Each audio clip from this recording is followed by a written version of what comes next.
on the air for the second time today as MVI Live takes the trip to D. Virgilio for this 7 o'clock All-Valley Showdown under the lights between the 1-3 visiting Ringgold Rams and the 2-3, 1-3 section Belle Vernon Leopards here this evening. From John D. Virgilio Sports Complex, Alex Lyons, Jeremy Salou with you for all the action between Belle Vernon and Ringgold in what should be, if history repeats itself, a pretty good matchup this evening. Should be a good game. These two teams, you know, the term bitter rival comes to hand. I mean, sometimes you got coaches yelling at other opposing teams' players. It gets chippy out there. There's some talking back and forth, but still there is mutual respect. And these two teams, you know, they just don't like each other. They live across the river from one another, and it's your usual rivalry game, and you know what they say throughout all the records, all those cliches.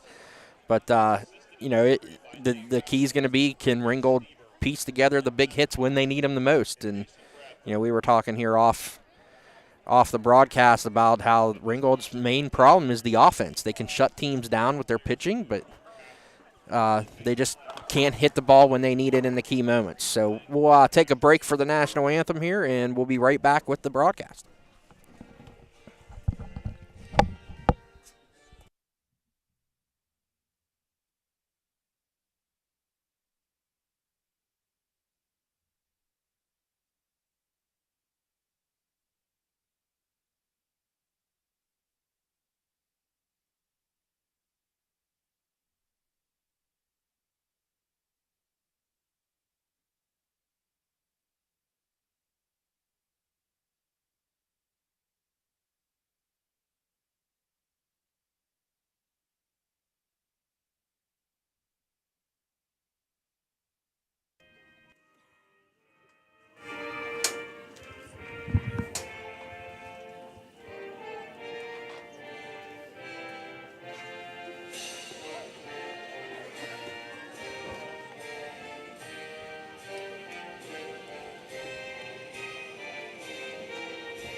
Back on the air for the Rams and the Leopards. It was supposed to start yesterday, but thanks to Mother Nature, we delayed, and we should be in store for a good one today as Ringgold will be opposed by the starting pitcher, Matt Bamford, on the season, 13 2/3 innings pitched for the righty, just 3 runs against, only 1 of them earned, has struck out 15, a 0.51 earned run average, and a 1-1 record as he'll take on this Ringgold Rams offense that is struggling for some traction. Jeremy, if you have the starting lineup for the Rams here this afternoon, or evening, I should say. I do. Leading off will be second baseman Lorenzo Glasser, followed by third baseman Chad Barrett. Catcher Hunter Mamie will bat third, followed by Gianni Cantini in the cleanup spot. Remington Lessman, the first baseman, bats fifth, followed by Joe Pusateri. I don't know how you say his name. You have the pronunciation. Pusateri, playing center in sixth in the order. Ashton Ray, the pitcher, will bat seventh. Mason Suss, the DH, will bat eighth. And in the 9 spot is Andrew Sprinkle. Mason Suss, the DH, is batting for the left fielder, Zane Mahoney, who will be flexed out of the lineup here. Belle Vernon, the gold tops, green trim, the baby blues for the Ringgold Rams. And, you know, we have that, in a sense, second-year new pitch roll still that we see these series. Right. I like it. And I do, too. And the reason I'm bringing this up, look at the Ringgold Rams leadoff hitter, Lorenzo Glasser. By far, this season, for Ringgold, Lorenzo Glasser has been the absolute guy on the hill. 127 earned run average, still has a 1-1 record, has thrown over 11 innings of work, just 2 earned runs again, struck out 16. He can only pitch against Belle Vernon once. And it really kind of switches things up, when you have a guy as dominant as Glasser. So say you're taking on the top team in the section, guy like Glasser gives you a chance to win both meetings against a team you might not have any business really playing with. Absolutely, and it's the same way for Belle Vernon. You're getting banned for this game, so now the question becomes, who do you throw tomorrow? I mean, it looks like it's going to be cloudy, but it's going to be near 80 degrees, so chances are very high that they're going to finally get that game in on Ringgold's field. And, Coach Tony Watson elects to go to Bamford here on his home mound as we are ready to get underway. Matt Bamford looks in, getting the sign from his catcher Wetzel.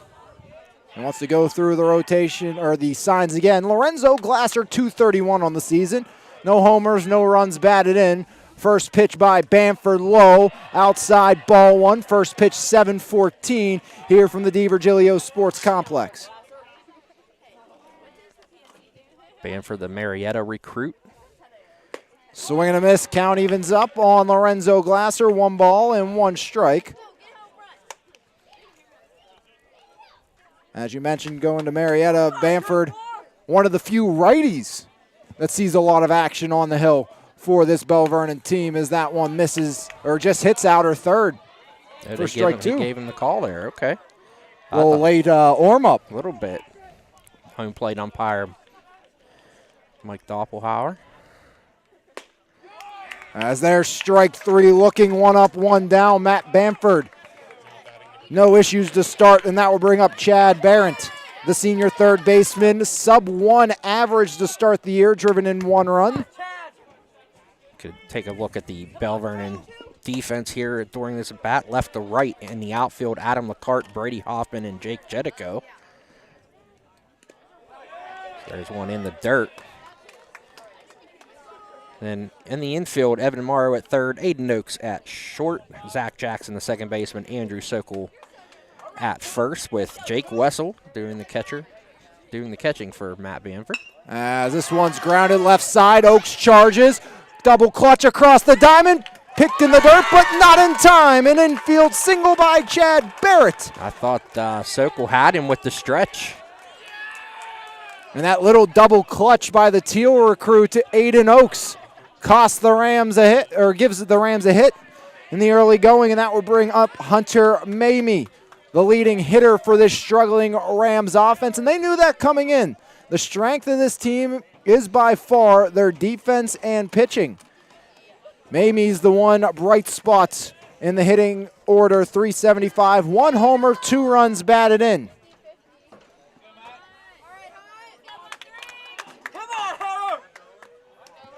We got a pretty good crowd here tonight up on the hill behind us. We got the Ringgold section.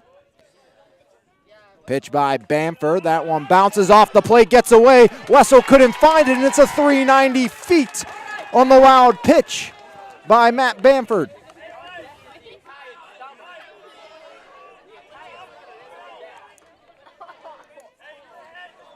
Important here for the Rams. Get that runner in scoring position early.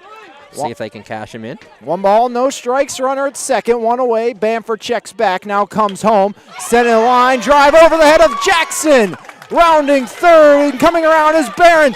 Throw will be up the line, and then safely tumbling across the plate is Chad Barrington on the throw. Mamie goes to second. An RBI single gives the Rams the lead here in the first. Big confidence builder there. You mentioned about the Rams offense getting that early run on the board. See if they could keep the momentum up going here as Cantini steps in. Just the second earned run against Matt Bamford this year. Checks the runner, comes home. This one set in the air, right side, up, out of play into foul territory. That's car territory. I was going to say everybody on the hill turned around to make sure their car wasn't in the danger zone. We did have a windshield busted out the last time I was here when the Leopards beat California. As Cantini takes low in the dirt, ball 1 gets away, and on the pitch in the dirt, the runner advances up 90 feet.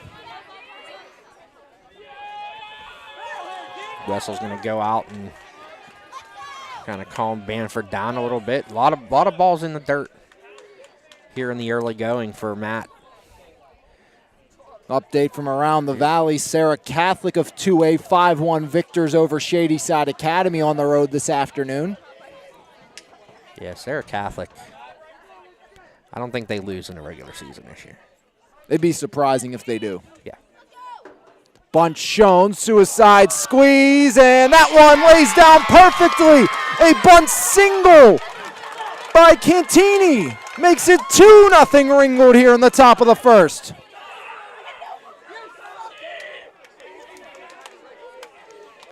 Great bunt by Cantini, putting it right where there was nobody at. Found the open spot in the defense and throw over. Okel falls down, and he can't see. That's what he just told Matt. He can't see. So I think pickoff moves are going to be at least a negatory for the next 5-10 minutes, probably the rest of this first inning, as the lefty Lessman digs in. 1 run batted in this season. Runner at first, 1 out. Bunt shown, runner goes. This one's fouled up out of play. I was here last year for a couple games, Jeremy, and up in the press box, a couple of those foul balls, I saw some of the little leaguers making catches on them. I say we got to go Savannah banana rolls. If a little leaguer on the other field catches, got to be an out. That'd be one heck of a MVI live field trip, wouldn't it? Oh, absolutely. Bamford delivers, swing and a miss there. Strike 2 on Remington Lessman, the junior first baseman. 2 in, runner at first. Just 1 out here in the top of the first inning. Bamford checks the runner over at first. 2-strike pitch, runner goes, swing and a miss, throw down, and Oaks will keep it in the infield, but a stolen base by Cantini puts a runner at second with 2 away for Joe Pusateri, the sophomore center fielder. Second strikeout of the game for Bamford. Good jump by Cantini there. A throw from Wessel high into the first base side of the bag. First pitch strike in there by Bamford. Runner at second, 2 away, 2-0. The Ringgold Rams lead the Belle Vernon Leopards. Pitch by Bamford, that one misses outside.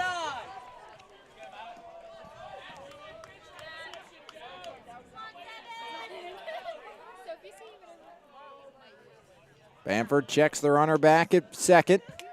The 1-1. That one misses, make it 2-1 on the sophomore center fielder. Very young team. Barrett, the only senior. Junior heavy lineup for Ringgold. 2-1 inside, 3-1 now to the right-handed hitting sophomore. 154 average on the season for Pusateri.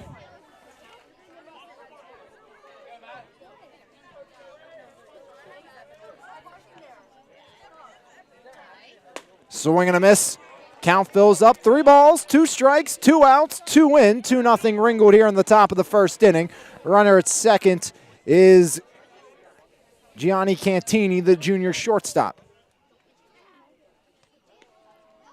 Payoff pitch by Bamford, fouled up out of play. Has a lot of pitches early on for the right-hander. He's up to 21 pitches so far in this first inning. Not what you want to see. Usually much more efficient. We mentioned a few balls in the dirt. Big hit. Ringgold looking to make the postseason for the first time since 2019 after missing last year. And that year they lost 8-0 to the Mount Pleasant Vikings. Stepping off will be Bamford, is playing a little cat and mouse out at second is Cantini.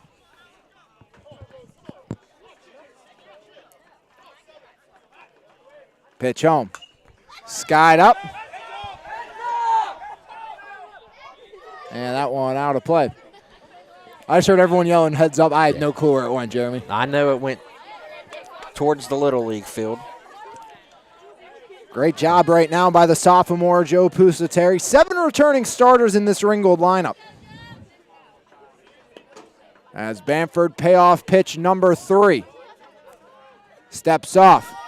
Nobody at the base. Chase Cantini back.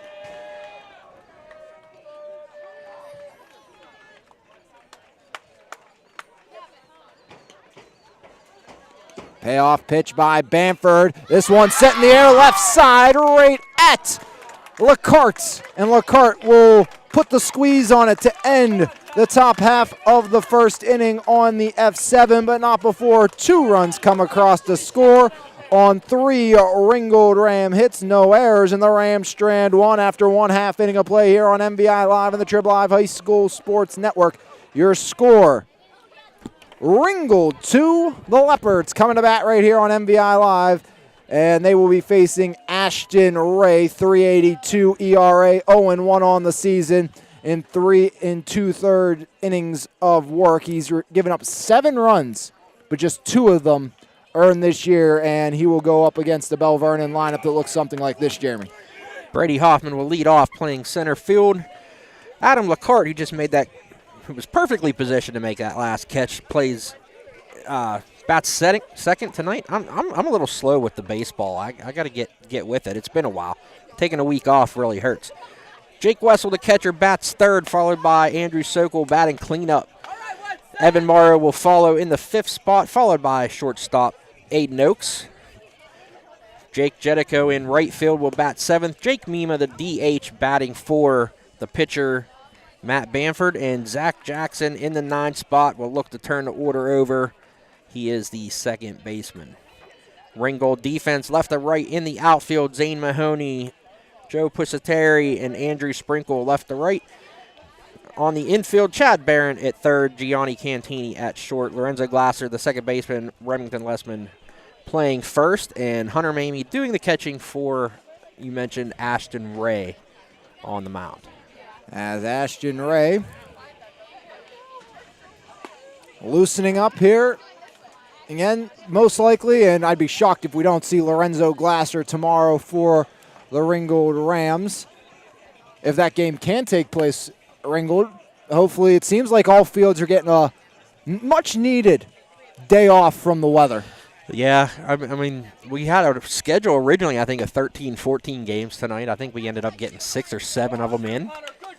Mostly softball games, not many baseball games being played today, but we did have some in.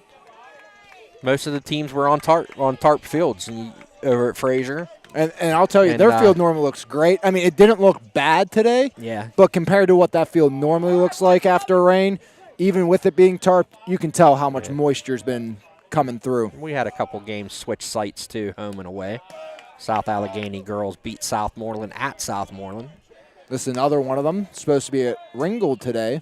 Yeah. Supposed to be here yesterday. Yeah. We actually almost were here yesterday, too, until the last moment when they pulled the cancellation on it. Yeah. The 1-0 by Ashton Ray. That one misses, make it 2-0 on Brady Hoffman, the senior center fielder. 400 hitter to start the year for the speedster. Third baseman Barrett watching for the bunt, playing in front of the base on the grass line. 2-0 inside, make it 3-0 on the right-hander, Brady Hoffman. Ringgold up 2-0 after striking for a pair in the first. Good little tail to that fastball, but tailed just inside off the plate. 3-0 by Ray, and that's 4 straight balls to start the game as Brady Hoffman draws the free pass. And now it's going to be Adam LeCarte stepping up.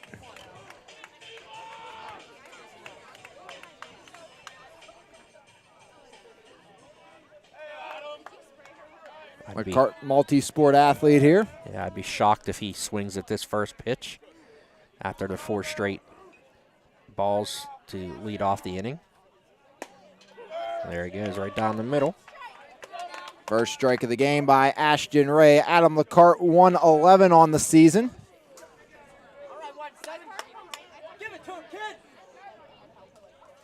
Runner at first is Hoffman. Ray will fire back. Swipe tag not in time by Lessman.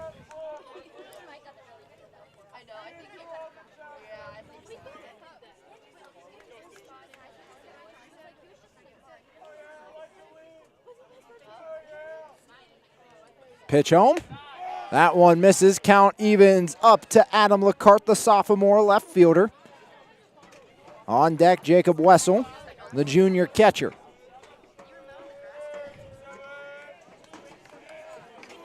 As if Lacarte can get on here, you really have, I think, something going if you're Belle Vernon with Wessel and Sokol due up as Lacarte fouls that on the bunt attempt up out of play for strike 2. Yeah, late square there by Lacarte, and got a high pitch and fouled it off.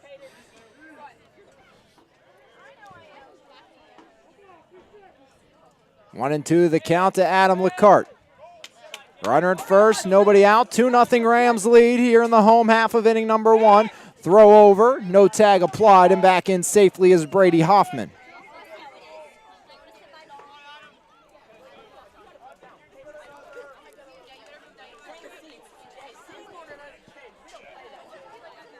Check the runner at first does Ashton Ray. Now comes home, runner takes off. Throw down by Mamie. Off the glove of Glasser. I think they had him. It looked like it was dead to right for Brady Hoffman, but just ricochets off the glove of the junior Lorenzo Glasser. The cart strikes out for the first out, but Hoffman gets into scoring position. Now it's Wessel. Wessel's driven in 4 this year, 462 hitter for the junior catcher, the senior first baseman on deck. He is the team's leading hitter as there's strike 1 to Wessel.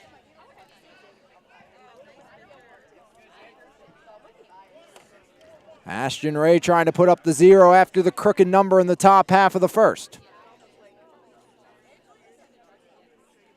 Pitch home as ducking at that one. In there for a strike was Wessel. Big curve on that ball.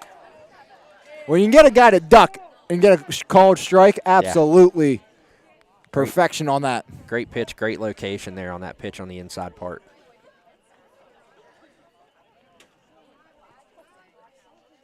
The 0-2, and this one's grounded to third. Up with it, Barrett across the diamond he goes, and on the third goes Brady Hoffman. A 5-3 put-out retires Wessel, and now it's going to take a 2-out knock or possibly a wild pitch to bring home Brady Hoffman from third as Andrew Sokol will step up, batting .500. He's driven in 5 with love number 6 right here. Yeah, that's the one thing about playing here at De Virgilio. A lot of room back here behind home plate from our vantage point. And they put up a pad so you don't get the bounce off the brick wall like you used to a couple years ago. First pitch of the Potomac State recruit is sent out to center. Pusa Terry ranging to his right and tracks it down. And F8 ends the inning. No runs, no hits, no errors. One leopard left the board. We've played one full inning here from the John D. Virgilio Sports Complex. The score, Ringgold 2, the Leopards nothing right here on MVI Live and the Trib Live High School Sports Network. Life is full of surprises. Some good, some not so good. It's why your State Farm agent is there with good neighbor service and surprisingly great rates for everyone. Yep, that's right. At State Farm, you get great service and great rates with every policy, so you can be prepared for all life's surprises. Like a good neighbor, State Farm is there. When you want the real deal, call State Farm agent Brian Warnick in Perryopolis today at 412-668-0111.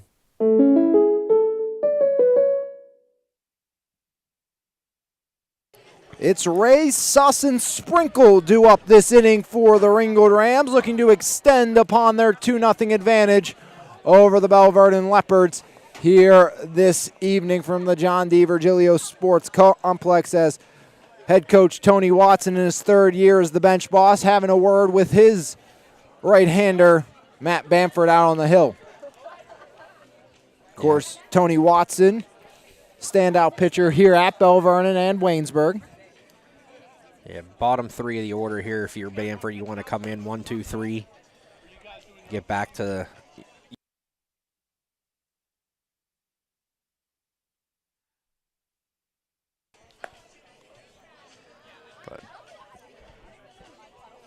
Now, all off your train of thought. Yeah, that threw me off a little bit. That always happens.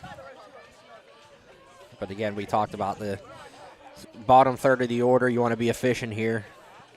Throw minimal pitches and get 1, 2, 3 and get back to the batting order here if you're the Leopards. So.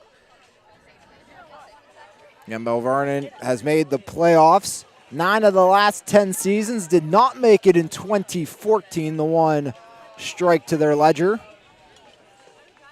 As Bamford finishes up his warm-up tosses is Ashton Ray. The pitcher will look to help his own cause.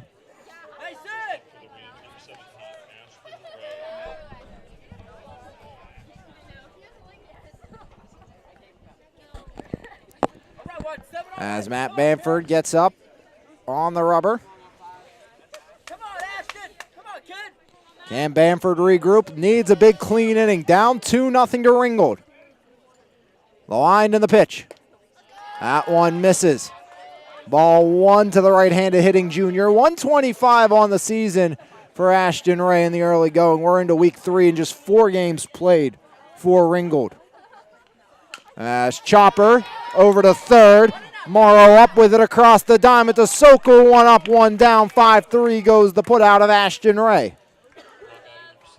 A lot of the people around here are really excited about the play of Evan Morrow at third base.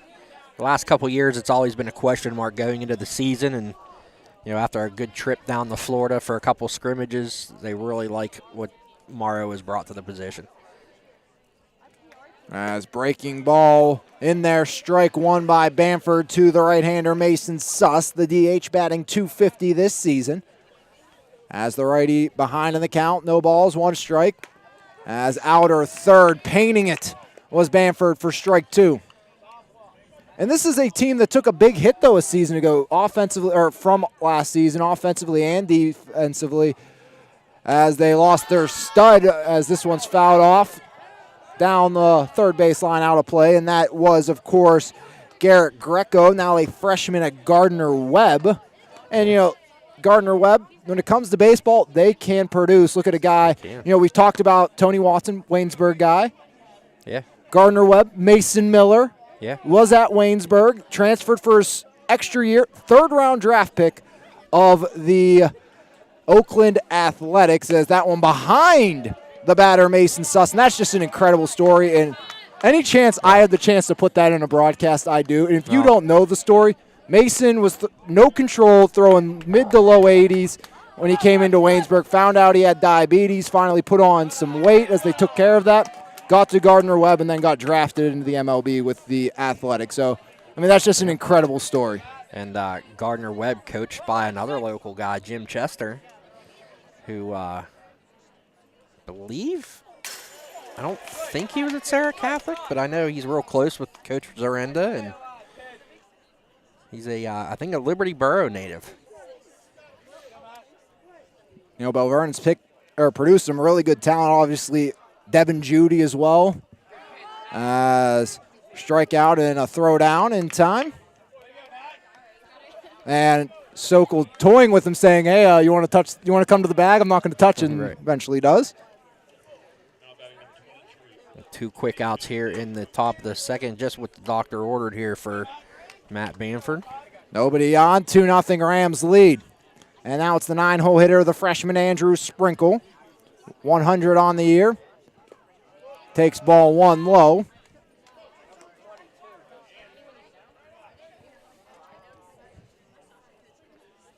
Great night for some baseball here, as that one off the glove of Wessel, and now it's 2-0 to the second leadoff hitter in the 9th spot, Andrew Sprinkle. Trying to turn things back up to Lorenzo Glasser with 2 outs.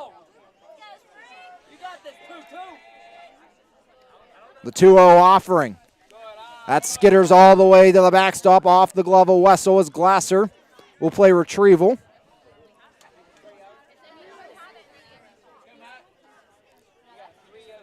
Yeah, number 9 in the order, you don't want to go to a 3-0 count.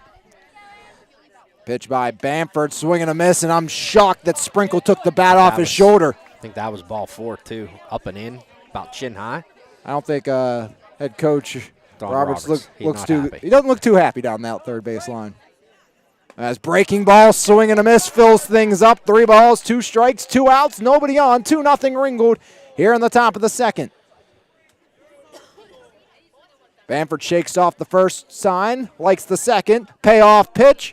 Strike 3 called as Bamford blows it by him. No runs, no hits, no errors, nobody left the board. Matt Bamford bounces back in the top of the second, and after 1.5 here on MVI Live and the Triple Live High School Sports Network, your score, Ringgold 2. The Leopards still looking for one here this evening from the John D. Virgilio Sports Complex. Absolutely great facility for some baseball. We'll be here for a Ringgold Belle Vernon matchup later in the year, just on the softball side of things, under the lights. Yeah, when's that? Next week? Next week? I think maybe 2 weeks from now. I don't think it was next week. I did look at the schedule. Yeah, and I think it is next. I didn't it's think it not was this coming Friday. It's next Friday. I think it's the 23rd. That sounds right. Yeah, I think it's the 23rd. Excited to see that Belle Vernon night. girls team tomorrow on MVI Live. First time we'll have them. Obviously, what Maren Medikosh has done this year, absolutely incredible. And she was the one who didn't have a hit in their 15-0 win versus West Mifflin. Which is really odd, yeah. Out of anybody, you're figuring, all right, well, she's going to knock in 4 or 5 hits, just continuing to absolutely rake. Evan Morrow, Aiden Oakes, and Jake Jetico due up here this inning for the Belle Vernon Leopards. Belle Vernon stranded Brady Hoffman at third back in the first inning after a leadoff walk. The sun has gone down over the hill. Now the three-quarter zipper's feeling a lot better to have on. Yeah. About to put the sweatshirt on here shortly. Ashton Ray gets a sign to his liking, the line and the pitch home. Outside, ball 1 to Evan Morrow. The third baseman batting 200 in the early going. The pitch home. Swing and a miss. Nice pitch, kid. Good pitch, good pitch. As Ashton Ray in an even count with the right-hander.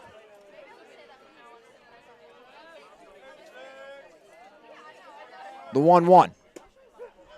Outer third there, strike 2 to Morrow.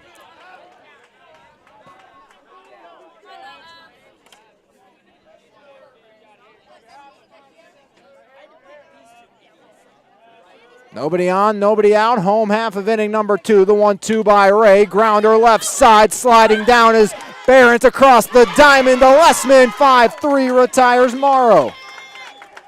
Good play by Barrett. Keep that ball in front of him.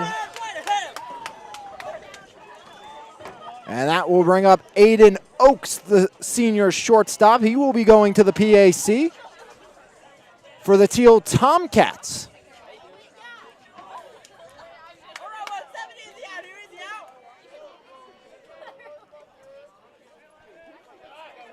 Pitch home by Ray, fouled off right side.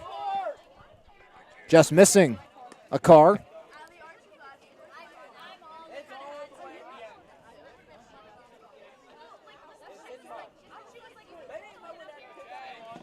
Ashton Ray looks in to Mamie for the sign. The right-hander kicks and deals. Breaking ball fouled up the same way. Make it 0-2 on Aiden Oakes. Leopards definitely being aggressive here. A lot of first pitch swings. And I like the idea, but you also have to wonder if you can get Ashton Ray extended a little bit. Right. Who do they have behind him to bring in? Because after Ray, obviously Glasser is your number 1, but he's going tomorrow. You won't see him unless something, I think it would take almost like a meteor hitting earth for that to happen. Probably have Cantini come in next. Or even Mamie has pitched before as well. As that one misses to Aiden Oakes, working back even. 2 balls, 2 strikes, 1 out. Nobody on here in the home half of inning number 2.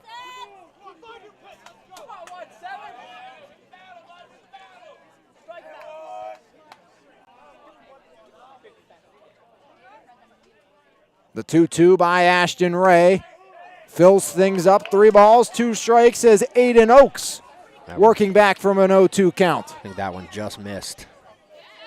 There's a little chirping in the Ringgold dugout right now. I think they wanted that call. All full now with the 3-2 pitch. Payoff. Fouled off. That looked like it would have been possibly ball 4 to Aiden Oaks. But he'll try again. Yeah, that one looked a little bit more outside than the previous pitch. But you're in protect mode, anything close.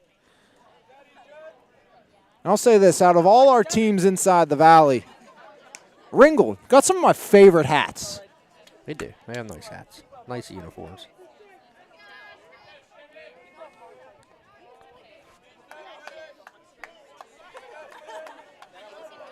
Much better Rams logo than we see in L.A. Yeah.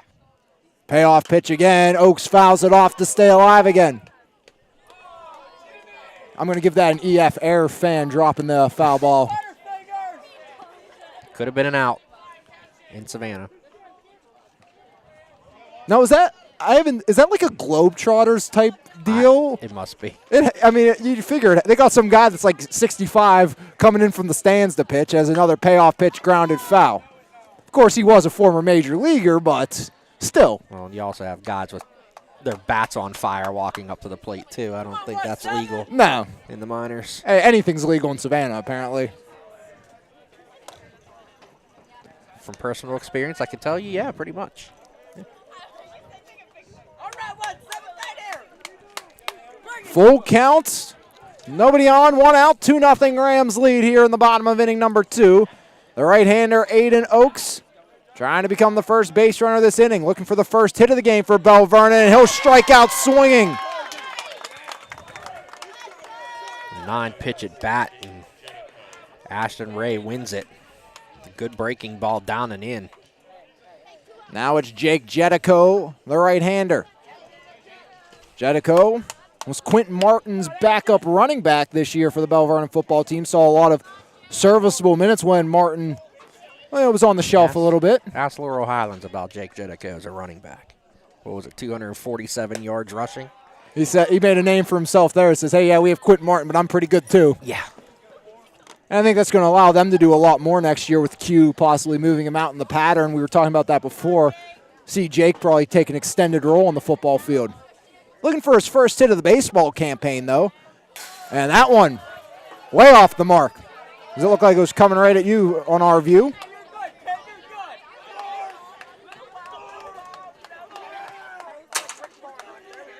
Even made it over the wall. That's Jedico.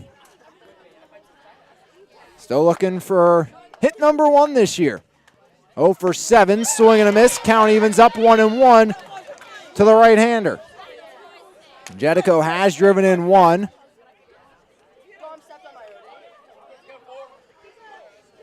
Ashton Ray trying to put up his second 0 against the Leopards. As that one misses, 2 balls and 1 strike. Now to the right-handed hitting Jake Jedico.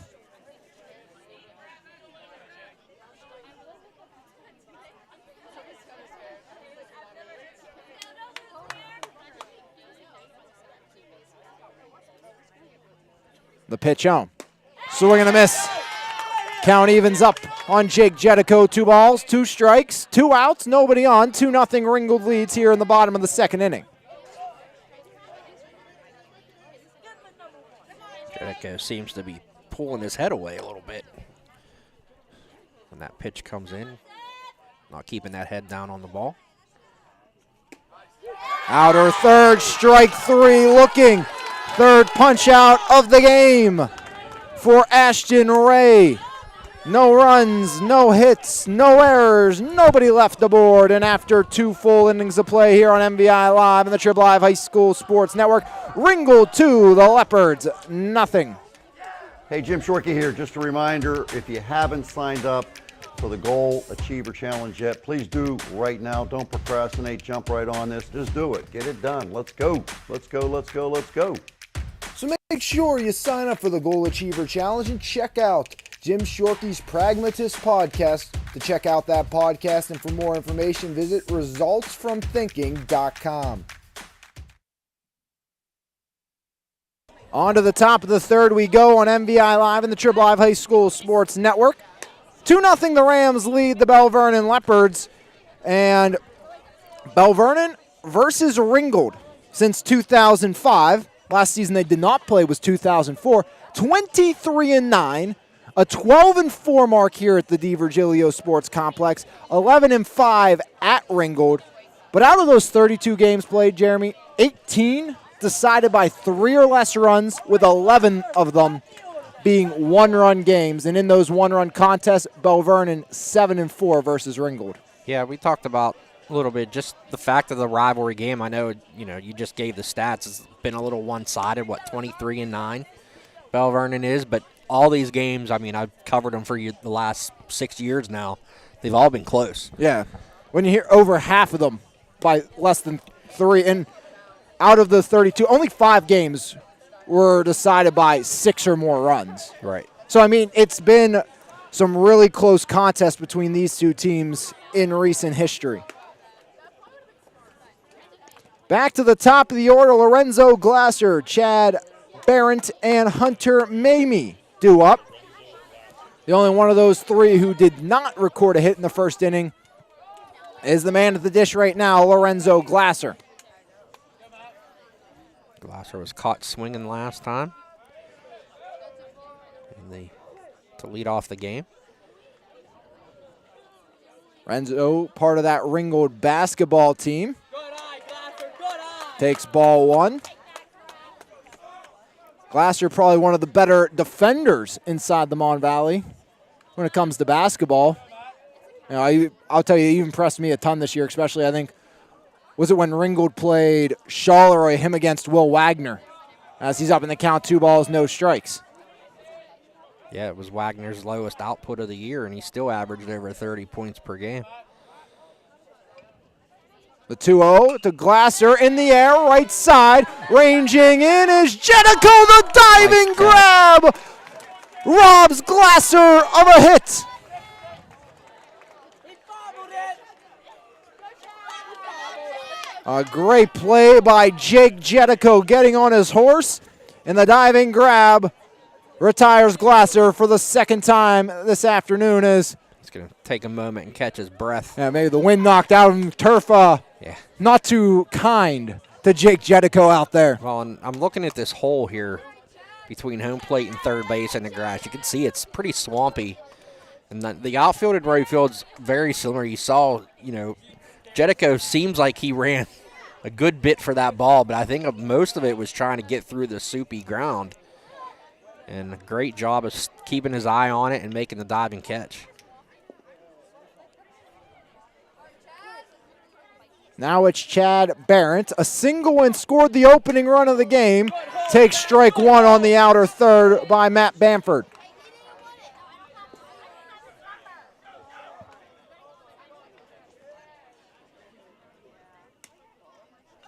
As that one misses. Count evens up, 1 ball, 1 strike. 1 out, nobody on. Top of the third inning. 2-0 the Rams lead. Bamford, the line to the pitch, swing and a miss. 1-2 now. Good job of Bamford working in and out here, moving that ball around. First 2 pitches outside, comes back in with a hard high fastball. As breaking ball doesn't break. Hit by pitch, free 90 for Chad Barrett. He wore it the hard way.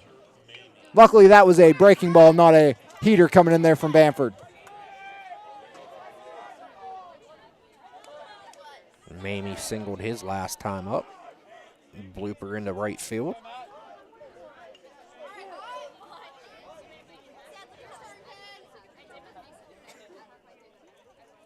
Pitch by Bamford, runners goes way outside, throw down, Oaks keeps it in front, but off his glove, a stolen base for Chad Barrington for the second time. He finds himself at second base with 1 out in an inning. Last time it was via the wild pitch, this time the stolen base, as Ringgold very aggressive on the base pass so far this evening. That's tough to do, with baseball, softball. Get so used to that afternoon and then Ringgold trying to start the wave behind us, Jeremy. You know what they say, ban the wave. Ban the wave. Ban the wave. Ban the shift, ban the wave. Well, that's coming next year. I know.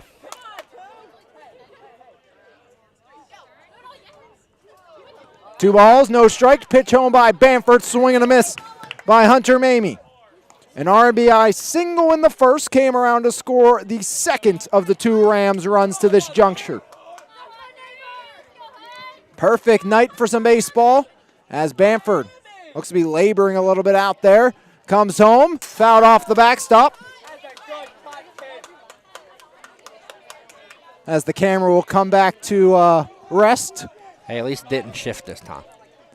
I've started to lock him in a little better. I think there's one that doesn't lock as well as the rest that it's starting to really take some abuse. Yeah. As throwback will not come as Bamford forced the slide of Barrett. I think Maria Felsher knocked mine out of kilter a little bit today, though. It was one of the Commodore girls. Yeah, it was the next to last batter of the game, I believe. As breaking ball. Doesn't break enough. 3 balls, 2 strikes, 1 out. Runner at second is Barrett. See if they give him a bit of a head start. They've been aggressive on the base path today. That's definitely been in the hand or in the head of the right-hander. Payoff pitch. Pops straight up. Right side. Sokol has room, and he drops it. He overran it. He'll be kicking himself all the way back to his position. That one. New life for Hunter Mamie now. Yeah, never want to give extra opportunities like we always say.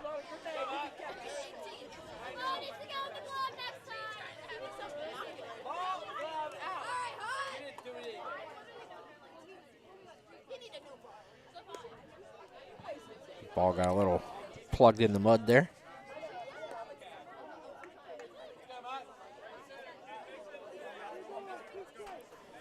That Sarah Catholic game was a 10-inning combined no-hitter.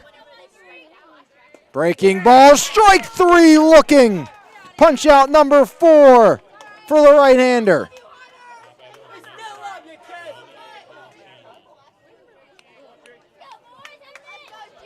Now it's Gianni Cantini, the junior shortstop, bunt single RBI. So Shady side taking Sarah to extra innings then. Looks that way. That's what I'm reading from Coach Zorenda's post on social media. Zach Karp. Oh, he's been dominant this year. When we've got to see him as that one misses to Cantini. As, you know, I think going back to this, Bamford picked up his pitcher, or I mean his first baseman with that big strikeout. That one to the backstop, free 90 feet as no throw will come. Barron to third, he's 90 feet away, possibly becoming the 3rd run of this contest.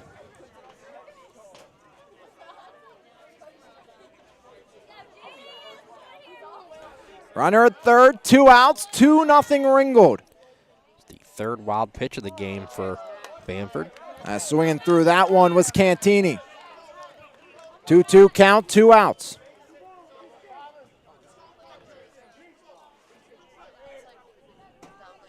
The 2-2. Swing and a miss. 5 punch outs for Bamford. It hasn't been easy, but the strikeout pitch has been working nonetheless. That's a big strikeout there, stranding that runner on 3rd. One of the biggest plays in baseball are 2-out hits, 2-out runs. And the Leopards were able to avoid it with the big punch out. No runs, no hits, no errors. 1 man left the board through 2.5. Ringgold still up 2-0 over Belle Vernon as the Leopards will look to get the bats going with Jacob Mima, Zach Jackson, and Brady Hoffman. But putting a call out to all, not just Mon Valley, but all Western Pennsylvania girls and boys basketball players. Registration is now open for the MVI Summer Basketball League. So any athlete looking to improve upon their game this summer, make sure you register and sign up for MVI Summer Basketball League. Some big names, new and old, already registering. Rachel Manfredo from McKee Sport joining in. Bree Battles from Sarah Catholic on the girls' side. Getting a lot of big names. Some rumors of redraft entering on both boys and girls' side. Going to be a lot of fun this year. Make sure if you are you tune in and join us, obviously, for all the coverage if you're just a high school basketball fan. But if you're an athlete playing basketball, wanting to get better, make sure you register. Absolutely. It's a fun time. We always enjoy our summers. I said it before, though, the drive's kind of a pain 4 days a week, but, you know, once it gets summertime, I get the roof off the Jeep. It's a good time. But, yeah, you mentioned all 3 games. We have coverage. We stream the draft as well, so it's going to be a lot of fun. I'm looking forward to my first full summer basketball league season with MVI. As first pitch strike to Jake Mima, the senior DH, batting for the pitcher Bamford. Took strike 1 on the outer third. Ashton Ray has that one fouled off, as spoiling the 0-1 offering was Mima.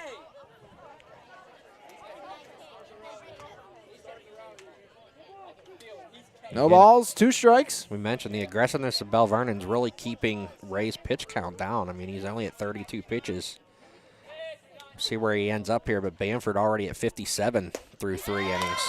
Punch out number 4 for Ashton Ray, matching his season total to this point, as he gets Jacob Mima to swing through it, and now it's going to be Zach Jackson, the senior second baseman, 154 hitter. Of course, the Belle Vernon faithful remembers his walk-off heroics a season ago to send them to the playoffs with a win over Greensburg-Salem here at the DeVirgilio Sports Complex. Had a pleasure of doing that one with Belle Vernon's very own Lou Rude.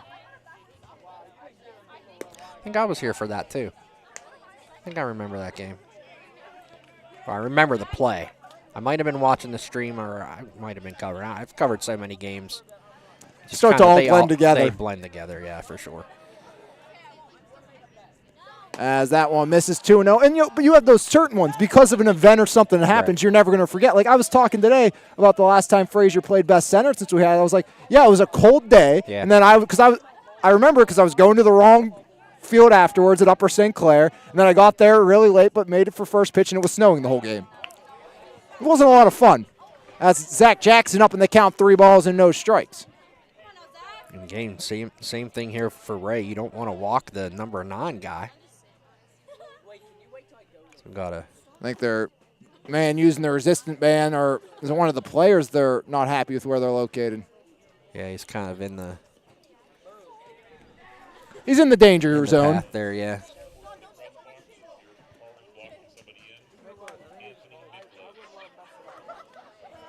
No, I think Anthony Miklos is blocking someone in, is what I just heard.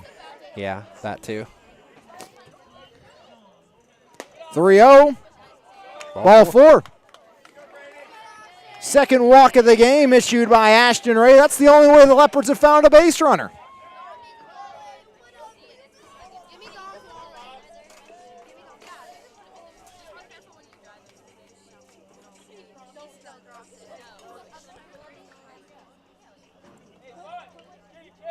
Throw over, Jackson back in time, just sliding under the tag of Lessman. Yeah, Ray thought he had him there on the throw over. Second time, that's the charm. Zach Jackson picked off.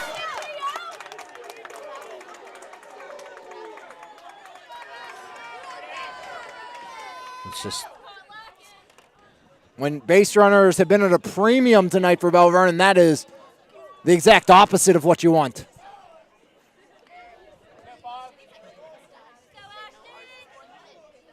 Now the bases are empty with 2 outs for Hoffman. First pitch up high, ball 1 to Brady Hoffman. And also, it doesn't just clear a man off the base path if you're Belle Vernon. It also now, again, keeps that pitch count even lower for Ashton Ray. Right. And Hoffman puts one in the gap here or something, you're really going to kick yourself for getting picked off.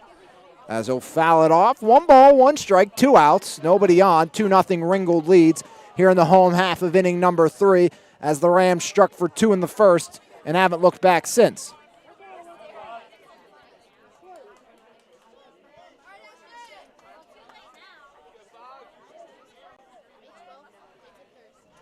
The 1-1. Breaking ball, grounder up the middle. Cantini over, on to Lessman in time, 6-3. puts the Leopards down in order once more. No runs, no hits, no errors, nobody left the board. And after 3 full innings of work here from the John D. Virgilio Sports Complex, your score, Ringgold still 2. The Leopards still looking for a run here on MVI Live and the Triple Live High School Sports Network, as Ringgold looking to get back to their 2018 form. Rams made the WPIO championship game where they lost to South Fayette 4-1 that year before going on to win the 2018 PIAA championship where they beat Valley View 6-4.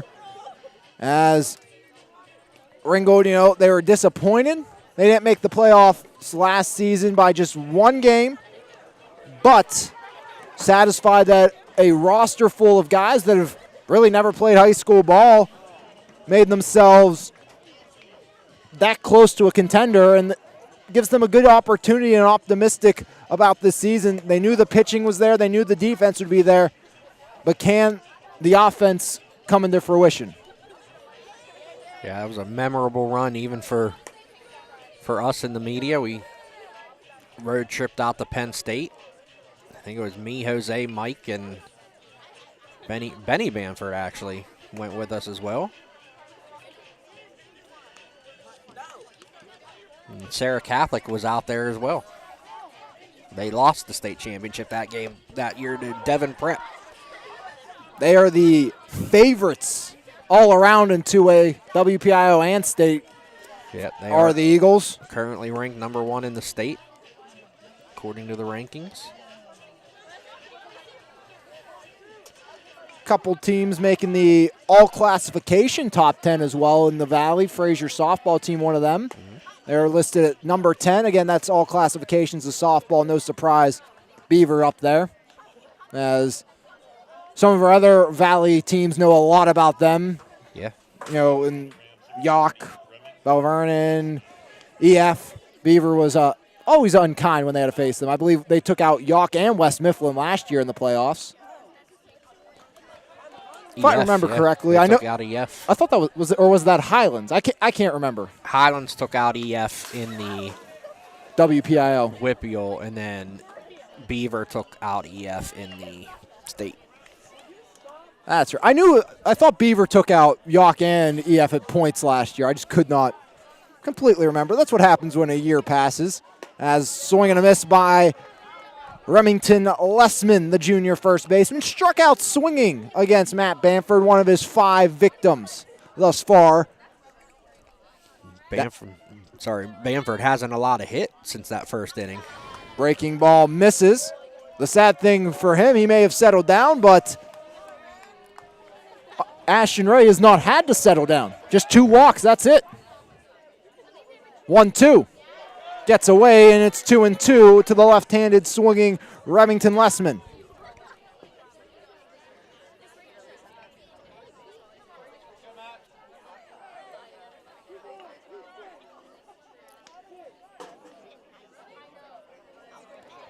The 2-2. Swing and a miss. Struck him out again. Back-to-back, or that's 3 in a row for Bamford going back to inning number 3. 6 in the game. Yeah, Bamford definitely found his groove, and he's been overpowering with his fastball. He's elevating it well, and right now the Rams' bats just haven't caught up to it. Bunt shown, laid down, foul by Joe Pusateri. He flew out to Adam LaCarte out in left field to end inning number 1. And I had to think about that for a second. You get so used to both LaCartes during basketball season, how to make sure had the right one there. Yeah, there's a few running around the Belle Vernon area.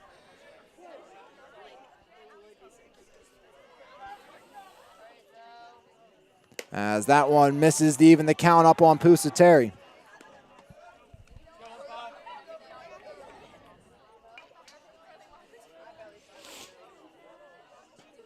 One ball, 1 strike, 1 out. Fouled off right side over the first base fence for strike 2 on Joe Pusateri, the sophomore. Again, Bamford working outside, then back in. Tough pitch there on the hands to jam up Pusateri. Swing and a miss. Another strikeout is Bamford. Blew it by him. 4 in a row now for Bamford. You know, you mentioned early, Jeremy, of course, he's going to Marietta. That's an absolute power of a school at the D3 level. I want to say, I think they might be the #1 team in D3 right now. I think I saw that earlier. Good breaking ball there to get over. But you mentioned they are a powerhouse. I just saw, I think they won their last game 15-2. Check swing, swing indeed. Make it 0-2 on Ashton Ray, the opposing pitcher. Wessel got the appeal granted by. Swing and a miss. Housekeeping 2-3 goes the putout, but striking out the side is Bamford. 5 in a row as he has settled down. No runs, no hits, no errors, nobody left the board, and after 3.5, Ringgold still clinging to a 2-0 advantage over the Belle Vernon Leopards here on MVI Live and the Triple I High School Sports Network. And if you want the best coverage of Mon Valley sports and news, make sure you subscribe to the Mon Valley Independent, either print or the e-edition, as our great sports department. You know, Jeremy, you and Jose always do an excellent job getting the sports section together, giving everybody around the area the best coverage of Mon Valley sports and the rest of the paper.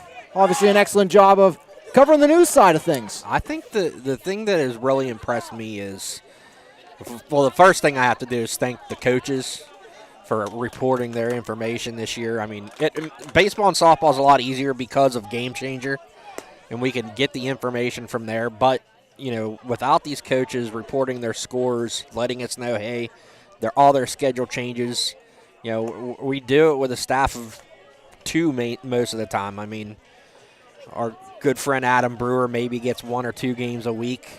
You know, spring sports are tough for him because he works during the day. He's like all of us, you know, that we have a full-time job, you know, and he does what he does because he loves to cover games. So, you know, he's only available for night games here in the spring or weekend games. So, but the minimal staff and the amount of product, the product we put out, I'll put it up against anybody's out there. And I know I talk a little bit about how, you know, a lot of people rely on the big papers, but you can't get the coverage of our local teams that you get from us. No, absolutely not. And, you know, huge shout out. You mentioned how good the coach has been. Is this one straight up and up out of play? But coaches, athletic directors in the Mon Valley, I don't think they're beaten. You know, we were talking about, you know, now Dave Young taking a role. That's another great one. I mean, you know, Wes was communicating with me all day about this game. Coach Watson yesterday and today about these games. And, you know, Brian Zarenda constantly texting me updates about what's going on. These guys are so phenomenal about that, as that one misses to Adam Lacarte. He struck out looking back in the first. But, you know, it makes a huge help because they appreciate the coverage. And, you know, they make our lives so much easier when they're willing to work with us, and we have a great group of individuals that do that. It does. It makes it a lot easier. 1-1. After 5-6 years of being the sports editor of the paper, I think I finally have them trained, at least in the spring. I think I trained them. Oh, it's fantastic. I mean, even Coach Roberts of Ringgold, we were supposed to do that California game earlier this year, the 1-2. Ground ball left side, sliding to a stop is Barron across the diamond for another 5-3 putouts of Adam Lacarte. But he was like, yeah, our game's not going to happen against California, but do you want me to send you all this information anyways? I'm like, oh, absolutely, because we're going to see eventually, and eventually is now. Right. But, oh, it's absolutely incredible what they're willing to do and help us feature the athletes as best as possible. And that's what this is about, giving highlight and showcase to our great athletes in this area. That's it. That's what it's all about. And, you know, doing what we do, and you get the athletes' names out there. You get the colleges can now watch our games and watch their athletes that they're recruiting. So I'd like to think we have a hand in a lot of the recruitment that goes on here in the Valley as well. Swing and a miss, strike one. 1-1 to Jacob Wessel. And, you know, I just handed Jensen Sunday, her Hartman or Frazier, her recruitment video for volleyball. So, like, I mean, we're getting right up in there trying to help these kids and do all we can to help them continue their athletic and educational careers. That's 0-2 to Wessel. But it makes it so much easier now for coaches that in the next level, okay, I can go watch this kid here or see what he's been doing here. And, you know, when you're a guy recruiting, it doesn't matter what level you're recruiting at. It's tough to get around because you recruit D3 schools. They recruit everywhere. Right. It doesn't matter if you're a local school or not. You're going to recruit from all around as this one lined out and a jumping catch by Cantini. As Wessel robbed by Cantini, showing off a highlight reel play. Great job by Cantini, showing the hops a little bit. That ball was starting to tail away from him a little bit and was able to get the glove up there and make the catch. Now it's Andrew Sokol. Flew out to center field. Back in inning number 1 to end the first. That's stranded Brady Hoffman at third. First pitch to the lefty. Up high outside, ball 1. Yeah, Sokol with the hardest contact of the game with that fly ball to center. We've seen Belle Vernon at times get off to slow starts, and especially that California game, how close that was for a long go, and then the floodgates opened up for them. It only takes one to kind of get yourself in a groove, get yourself going, and we'll see if Belle Vernon can do that here with Sokol and up with 2 outs. The 2-0 by Ashton Ray. Way outside. 3-0 now to the left-handed hitting senior first baseman. I think with 2 outs, I don't think the plan was to show Sokol a pitch to hit. He could easily cut this game to a 1-run deficit. 3-0, not even close. Yeah, I think they just took the bat out of his hands, take their chances with Morrow, who grounded out his last at bat. And Sokol becomes the 3rd Belle Vernon base runner of the game. All have reached via the free pass.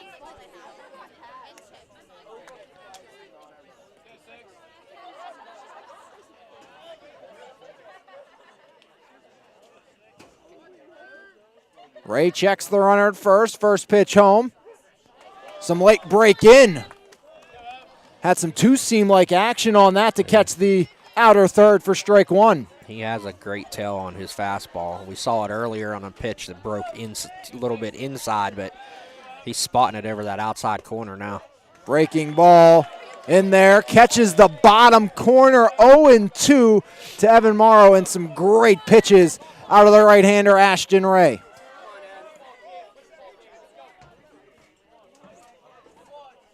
Ray checks the runner at first. That's Sokol, the 0-2. Low, make it 1-2 now to the right-handed hitting third baseman, Evan Morrow.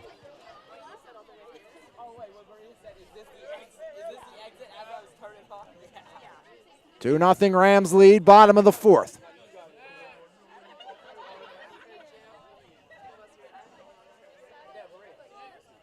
The 1-2 by Ray popped up out of play over the backstop. Count stays 1-2.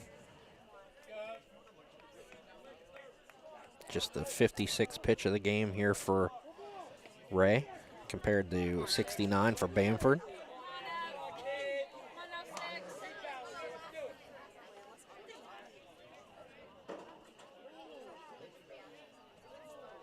The 1-2 by Ashton Ray popped up and spoiled again.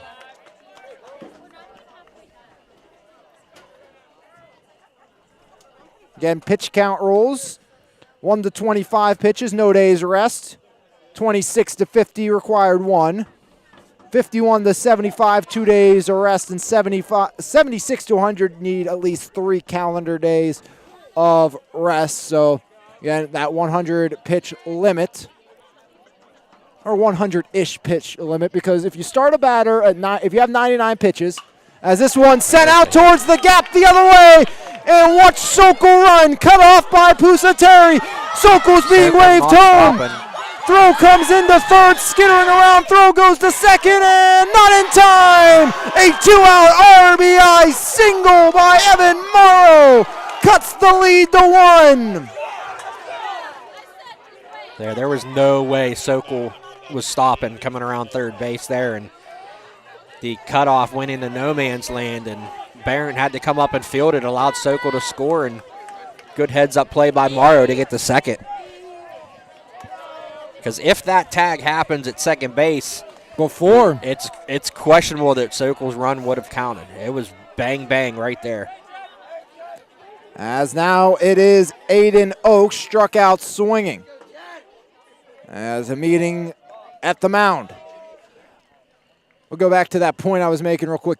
You can go over 100 pitches in high school if you you can't start a batter right at that point. So if you have 99 pitches and someone new coming up, you can finish that AB, go to 105, whatever it may be to finish that batter, but you're out after that. Your day is done. As I think this is a good meeting at the mound. Say, hey, that's just one. Doesn't kill us. We're still up. Just worry about this guy. Get us out of the inning. Get us to the 5th with the lead still. Yeah, great hustle by Sokol there to get Morrow the RBI. And now Morrow, good speed on second base. Base hit ties this game. And almost if you look back, you don't want to dwell in the past too much, but if Ringgold gets the cutoff, man, Sokol at home is probably an out if everything's online. Aiden Oaks fouls off the breaking pitch for strike 1. Oaks had that 9-pitch at bat earlier in the game and made good contact before striking out, but he could put the bat on the ball here for the Leopards. Aiden Oaks looking for another 2-out RBI. Trying to join Morrow in that category and bring him home from second base. The 0-1 by Ashton Ray. Great job by the catcher, Mamie, keeping it in front, saving 90 feet. That's a good job by Mamie there. Then we mentioned the amount of distance from that catcher spot back here to the wall. 1 ball, 1 strike, 2 outs, runner at second. 2-1, Ringgold on top of Belle Vernon.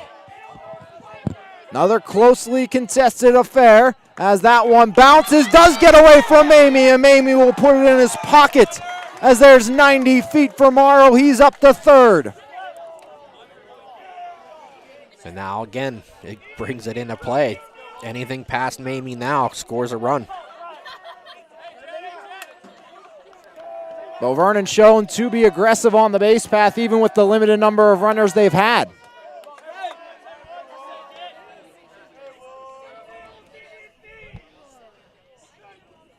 Two one the other way, and Aiden Oaks ties it. A 2-out RBI single for the senior, and it's 2s on the board as Morrow comes around to score.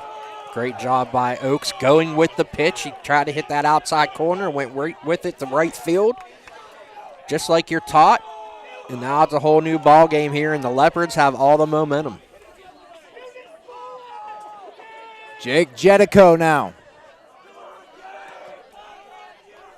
Looking for hit number 1 on the season. Trying to keep this rally alive in the home half of the 4th.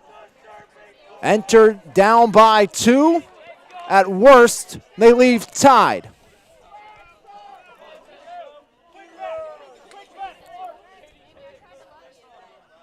Jetico shows bump, pulls back as he had a duck out of that one, almost wore it in the face.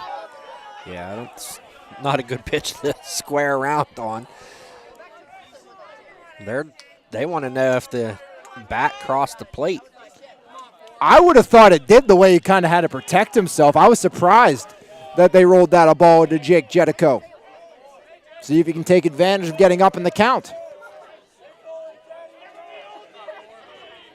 The pitch by Ray. Jetico fouls it up out of play. Count evens, 1 ball and 1 strike. Aiden Oaks at first after the 2-out RBI single. Both of those RBIs came going the other way. shortening up the swing and just putting it where they aren't. Now you got Ray up into the mid-60s with his pitch count. As Jedico, a little flare. Trouble. And ranging over off the glove of Sprinkle. Rounding third. Here comes Aiden Oaks for the lead. And Aiden Oaks is in standing on the E9. Not a good time for an error in the outfield for the Rams. As in the second goes Jake Jedico. Unfortunately, Jedico's still waiting for his first hit of the season. But I'm sure he'll take that nonetheless. Absolutely. As that was kind of one of those, it looked off the bat, as you said, that's trouble. It looked like it was just going to be a little looper into the outfield, and a great hustle by the freshman Sprinkle getting over, but popped off his glove. And I almost thought maybe Pusa Terry would have had a shot off the ricochet. Yeah, it looked like he was going to. That ball fell right in front of him. So we're going to get Cantini coming in to pitch now. And Sprinkle looks like he's going to be removed. So Cantini's going to come in. He was at short. I'm going to get the change here from Ray to right. Who's playing short? Who is? Who's at short? Sprinkle went to short. Jeremy, you want to relay those along to our listeners? Yeah, Ashton Ray has been removed. He's going to head out the right field, and it's just a little rotation. Ray to right, Sprinkle to short, and Cantini in the pitch for the Rams. So Ashton Ray, to this point, will get you his full stats after the inning, but 3 2/3 innings of work. He surrendered just 2 total hits, both this inning. Struck out 4 Belle Vernon Leopards. He walked a trio of them. Here, I can give you I got the line right here. And at least one of those runs is unearned. That last one is in. The last one is unearned. So he's going to have 2 earned runs, possibly 3. Three runs, 2 earned. 2 hits, 4 strikeouts, 3 walks. 3 walks, 4 Ks. Yep, 2 hits allowed. You know what? That's, I think, the quickest I actually computed that. I'll take that. As Jake Mima, the senior DH, struck out. He'll be the first one facing the new pitcher. That's Cantini.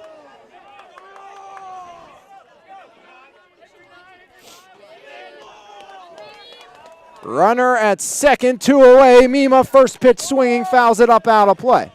Cantini's a little bit of a harder thrower, likes to pound the zone. 4.42 ERA for Cantini in 2 appearances this season. 6 1/3 innings pitched. Struck out 9, walked 4. 4 earned runs against, 5 total. As that one misses to Mima to even things up. 1 ball, 1 strike. 2 outs here in the 4th. Belle Vernon has struck for 3 to take the lead.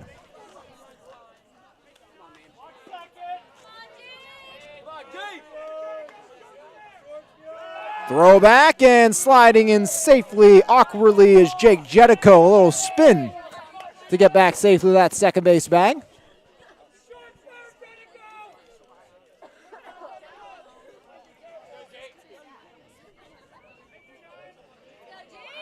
Runner at second, 2 outs. The pitch by Cantini. Catches the bottom of the zone. 1 ball, 2 strikes, 2 outs. Ringgold trying to keep it at just a 1-run deficit.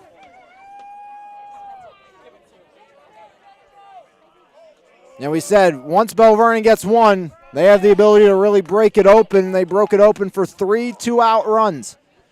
1-2, fouled off by Mima, stays alive. And the thing is, right now, you're in a good spot because Matt Bamford is absolutely cruising on the mound.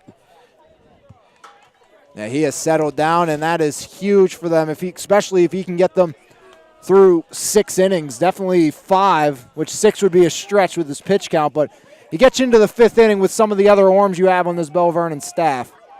It could be tough sledding. Last few innings, he hasn't thrown that many pitches.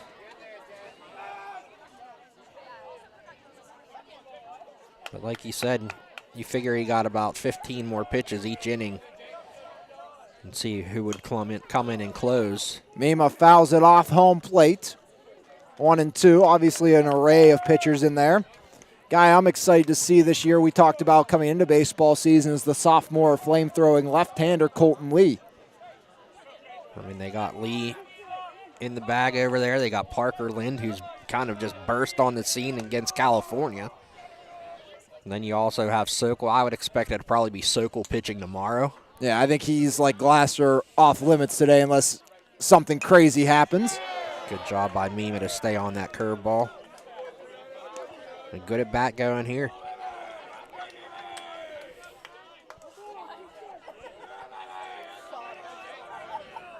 One ball, 2 strikes, 2 outs. Runner at second, excuse me. That is Jake Jetico. Cantini, breaking ball, struck out Mima, his first punch out of the game. As going into the home half of the 4th, Belle Vernon trailed by 2. Exiting, they lead by 1. 3 runs come across on 2 Belle Vernon base knocks. 1 error in the inning, and 1 Leopard left the board through 4 full innings of play here this evening. Belle Vernon leads for the first time today, 3-2 over the Ringgold Rams. And we come back, Matt Bamford will go back to work for the Leopards here on MVI Live and the Triple Live High School Sports Network. Charleroi is the place for you, located 728 McKean Avenue. Davies Ford has something for everybody with a wide selection of models from Ford. So come let us get you in that new car today at Davies Ford of Charleroi. To get the Ford you want only with the greatest of ease. Pull on down to Davies.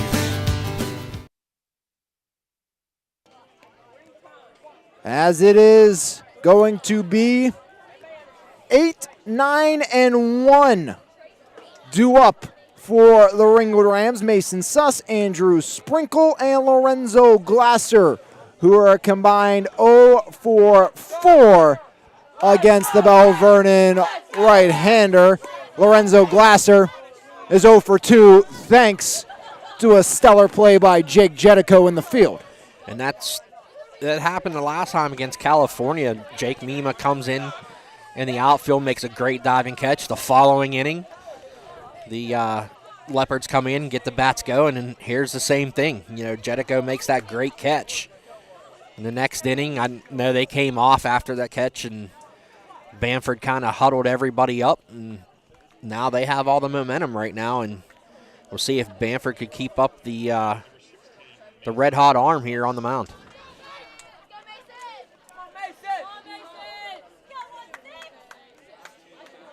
8-9-1 due up here to be Suss, Sprinkle, and Glasser. Suss struck out, dropped third strike last time, 2-3 put him away. The pitch by Bamford.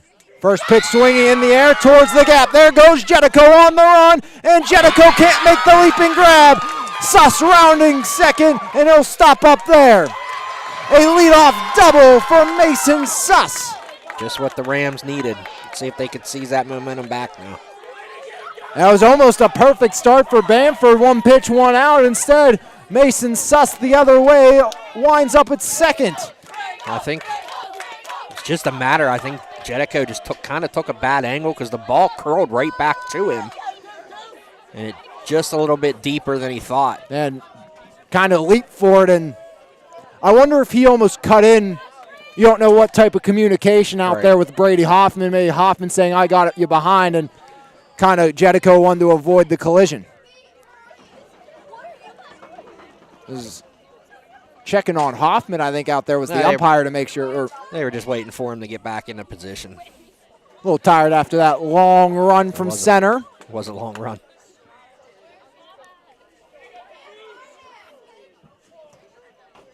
Bunt shown, stabbed right back to Sokol. Sokol looks at third, on to Jackson at first, 3-4. Retires Sprinkle on the sack bump, but it was done to perfection.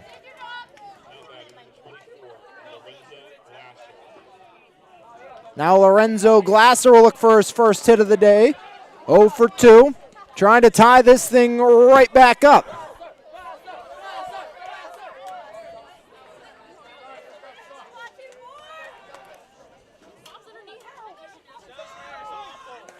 As he squares, breaking for home was Suss, and nobody was covering the bag, so nowhere to throw the ball. Strike one to Glasser. Yeah, if Oaks was over there in time, they would have had Suss hung up. No balls, 1 strike, 1 out. Runner at third, swing and a miss. 0-2 on Lorenzo Glasser. The junior second baseman. Would be a big out number 2 if Bamford can get it with the strikeout. That double stopped a stretch of 5 straight strikeouts by the right-hander, looking to start a new one, but that one misses up high to Lorenzo Glasser. Yeah, I'm thinking here with Suss on third, I don't think you want to play around with anything in the bottom of the zone. After 3 wild pitches already today, you don't want anything to get back to the backstop here and score the tying run. The 1-2. Strike 3 called. Glasser set down again by Matt Bamford. Glasser not happy about that call at all. Now, 2 outs at a big spot here for Barrett. 1 for 1. Reached on a single and hit by pitch as that one sails over the head of the right-hander. Take a deep breath here for Bamford and don't want to overthrow here. And you have 7 guys behind you ready to play some defense. That one misses, or no, late strike call by Mike Doppelhauer for the first strike of the AB. 1-1 now to Chad Barrett, the third baseman. Swing and a miss. 1-2 now. Let's see if Mr. Bamford can get the momentum right back to the Leopards here with a big strikeout to end this inning.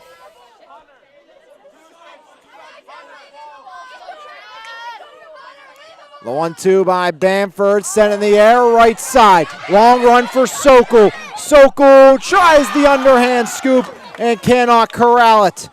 Great effort there by Sokol. He tried. Did his best Superman impression. Got a little muddy.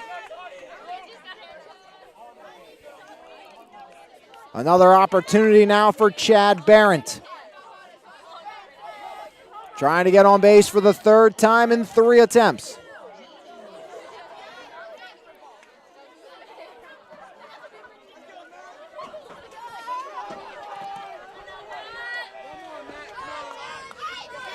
One ball, 2 strikes, 2 outs, tying run 90 feet away. Can the Rams find some 2-out magic of their own as there's a great block by Wessel to keep the runner Mason Suss at bay. And still another pitch to play with here for Bamford. See if he wants to elevate something here, maybe go off speed. See if he can get Barrett. The 2-2. The other way. Jackson up with it on to Sokol. 4-3 ends the threat in the 5th. As Barrett grounds out to end the inning, so a leadoff double results in nothing. No runs, 1 hit, no errors, and 1 left aboard through 4.5. Belle Vernon clinging to a 1-run advantage over the Ringgold Rams here this evening from the John D. Virgilio Sports Complex. Belle Vernon 9-1-2 due up against the right-hander Cantini. As Gianni Cantini will go out for his first full inning of work, I should say. Yeah, only threw to 1 batter last inning, and that was Mima. Got the big strikeout.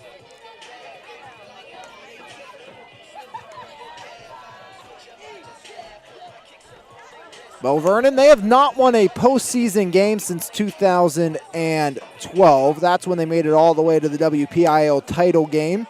lost 1-0 to Blackhawk. That was also the last time they made the state postseason. They won in the first round before falling in the quarters. That 2012 season, though, is the Leopards' only season with a playoff win since 2004. They've had some good teams. They've had their, playoff appearances. We said 9 of the last 10. They've just been unable to find that success in the postseason. That's kind of been the talk around, around the area, in the Belle Vernon area. You get there, but you can't take that next step lately, and you can't get into the second round. As Zach Jackson will look to give Belle Vernon some insurance here in the bottom of the 5th inning. Walked his last time up. Was picked off, though, as they were very aware of how aggressive Jackson can be. First pitch swinging, fouled up. Out of play for strike 1.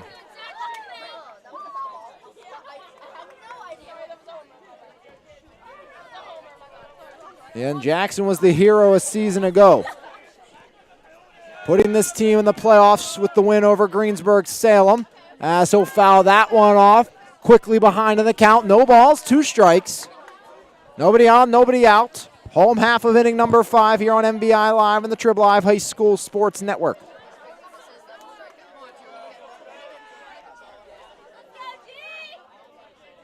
As stepping off the mound will be Cantini.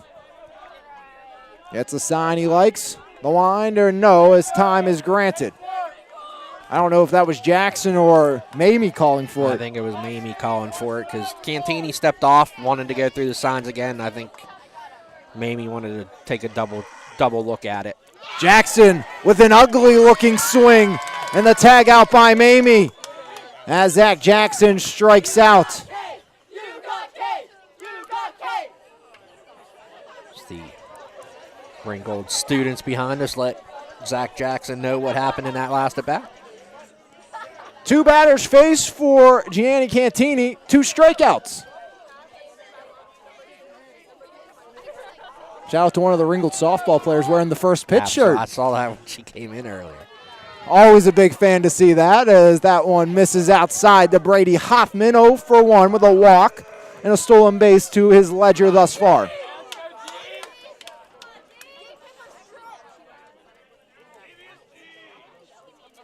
1-0, chopped, slow roller, and diving across unwarranted was Barrett, as that looked like it would have been an easy play for Sprinkle charging in. Would have been close, but it would have been a closer play. It would have been a lot easier for him to make it. I think if you're Barrett, you got to let him. He was charging that ball coming hard, and he kind of had to pull up. Lucky he didn't run over his senior third baseman. So a 1-out single by Brady Hoffman will bring up Adam LeCarte. Earlier in the night, you heard before the game started, Coach Roberts told him they got to charge in everything in this grass. I mean, it's soft, it's moist, it's muddy. You have to charge it. That ball's gonna just get eaten up in once it hits that turf. Bonchome pulled back, runner goes, and nobody went to cover the bag. So Brady Hoffman swipes his second bag of the evening. Yeah, Cantini kind of just put his arms out like, what the heck? Like nobody moved. And they would have had Hoffman dead to right because he didn't know what to do. He kind of stopped up. If anyone covers the bag, that's probably an easy pickoff of Brady Hoffman. The 1-0 by Cantini. Inside catches for strike 1 to Adam LeCarte. 1 extra base hit, a ringing double for LeCarte this year. A couple big flies down and during their trip to Florida. Looking for his first RBI of the season.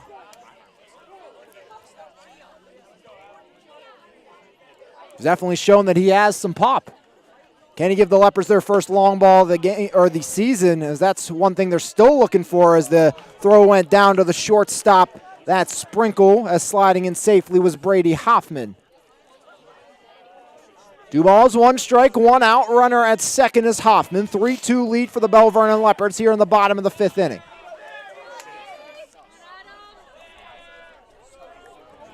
Anything in the grass probably scores Hoffman from second.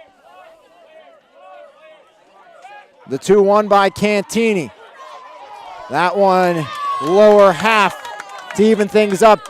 2 balls, 2 strikes, 1 out. Or is it 3-2, Jeremy? I have 2-2. Okay, I just wanted to make sure. That was called a strike.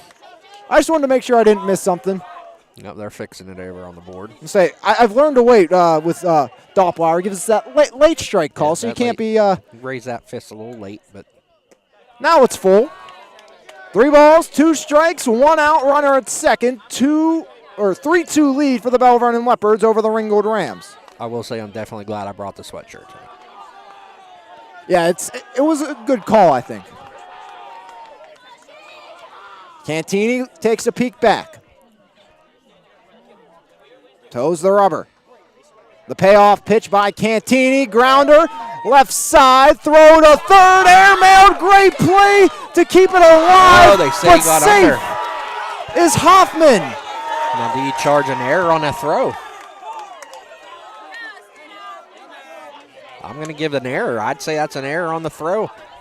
As Lecarte reaches on the fielder's choice, and on the E6, Hoffman goes to third. Yeah, but you have to really give Barrett some credit there.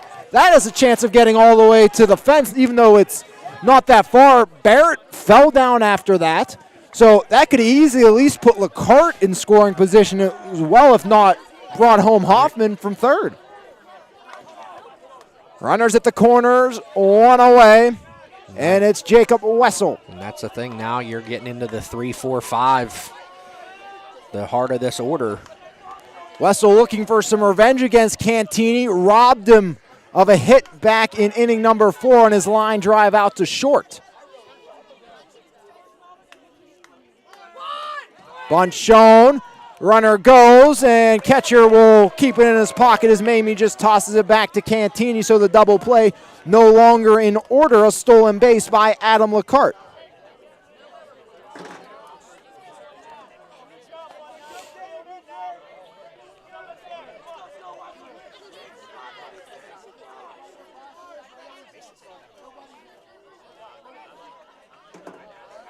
Pitch to Wessel, other way, fouled off down the first baseline, past Lessman for strike 1. Like you got a little jammed up there on the inside heat. 1 out, 2 on, 3-2 lead for Belle Vernon. And with Wessel and then Sokol due up, they could really break this thing open here in the home half of the 5th. Yeah, Sokol's over there in the on-deck circle itching to get up. He is glad to see that double play get out of the plans here with the defensive indifference for Lecarte. Time granted to Jacob Wessel.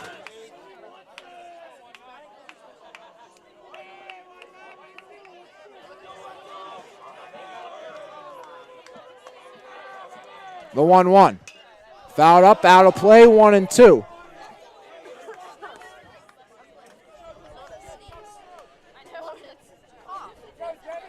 Looking for at least a productive out. First baseman Lessman in on the grass. Infield playing in, trying to prevent the run. Strikeout would be huge by Cantini. And he gets it! Strike 3 of Wessel looking. And now it's going to take some more 2-out magic by the Leopards and Andrew Sokol. Wessel doesn't like the call, but Doppelhauer's been on that outside corner all night long, consistently calling it. And that's the thing. If you're consistent, that's all that matters. I was going to say they're not going to let Sokol hit. They're going to. As a laugh between Mamie and Sokol as Sokol went to toss the bat and almost cracked the catcher. They don't want to pitch to him. Let's see if Morrow can do it again now. Bases loaded, 2 outs, home half of the 5th. Evan Morrow, an RBI 2-out single last inning, bringing home the Leopards' first run. That scored Sokol. He's at first.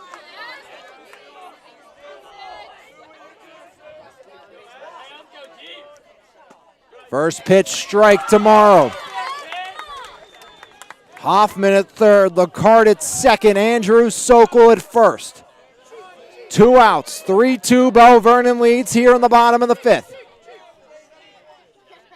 Cantini gets the sign from the catcher, Mamie. It's one he likes. That one in the dirt, blocked by Mamie. Everybody stays put on the base path.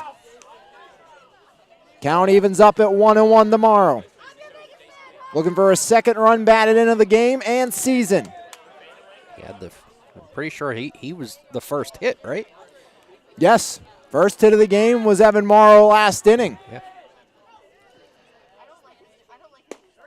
Outer third, you know that's a strike this evening.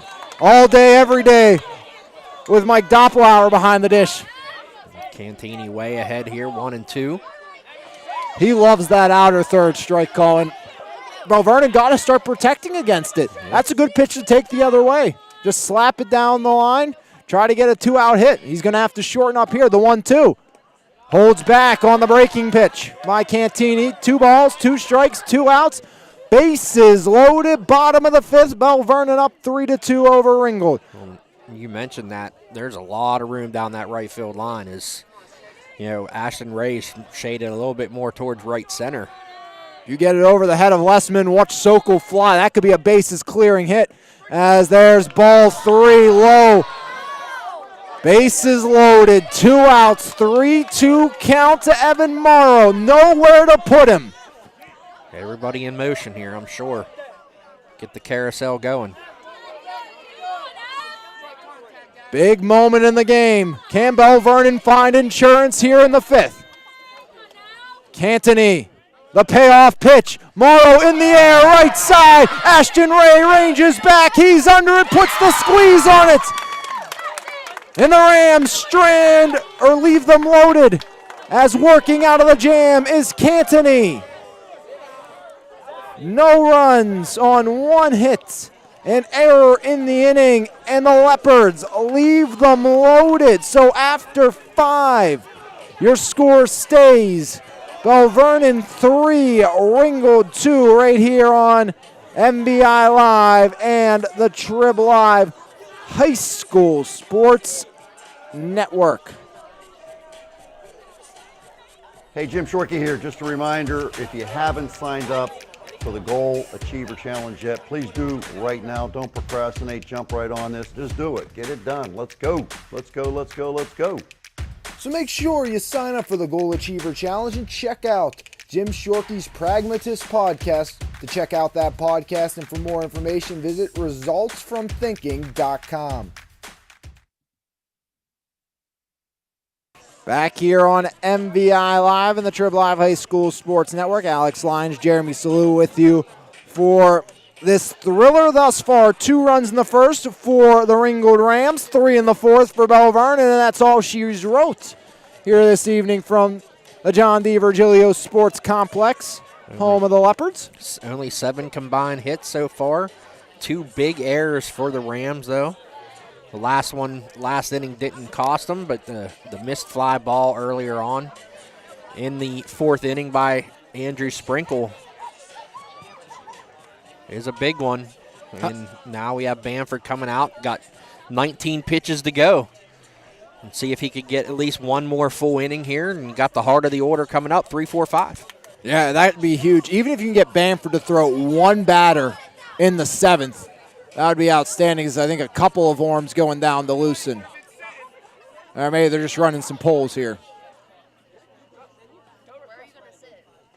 I think we're going to have somebody warming up. Yeah, maybe not.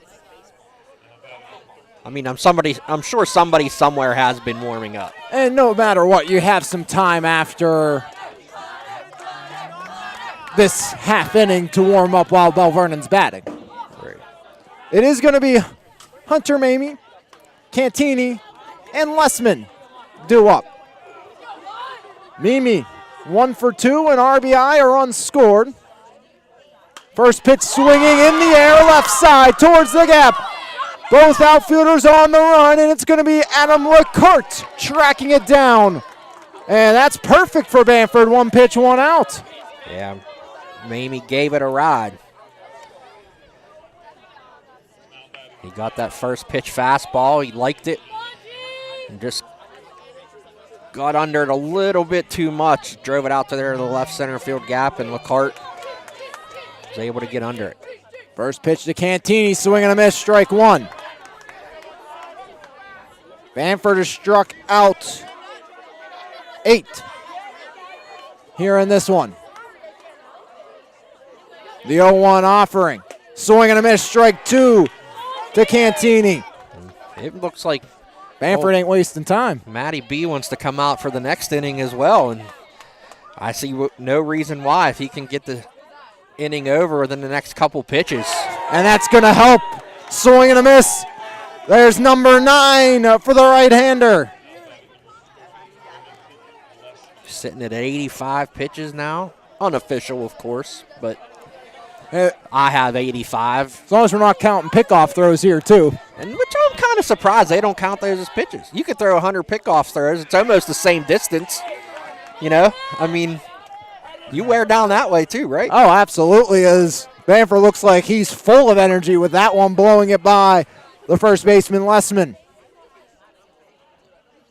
0-1. Up high, 0-2, but talk about a bounce back. Put up that 2-run spot in the first if you're Ringgold, and then Bamford, all of a sudden, he's turning on to another level. He's only allowed 1 hit since.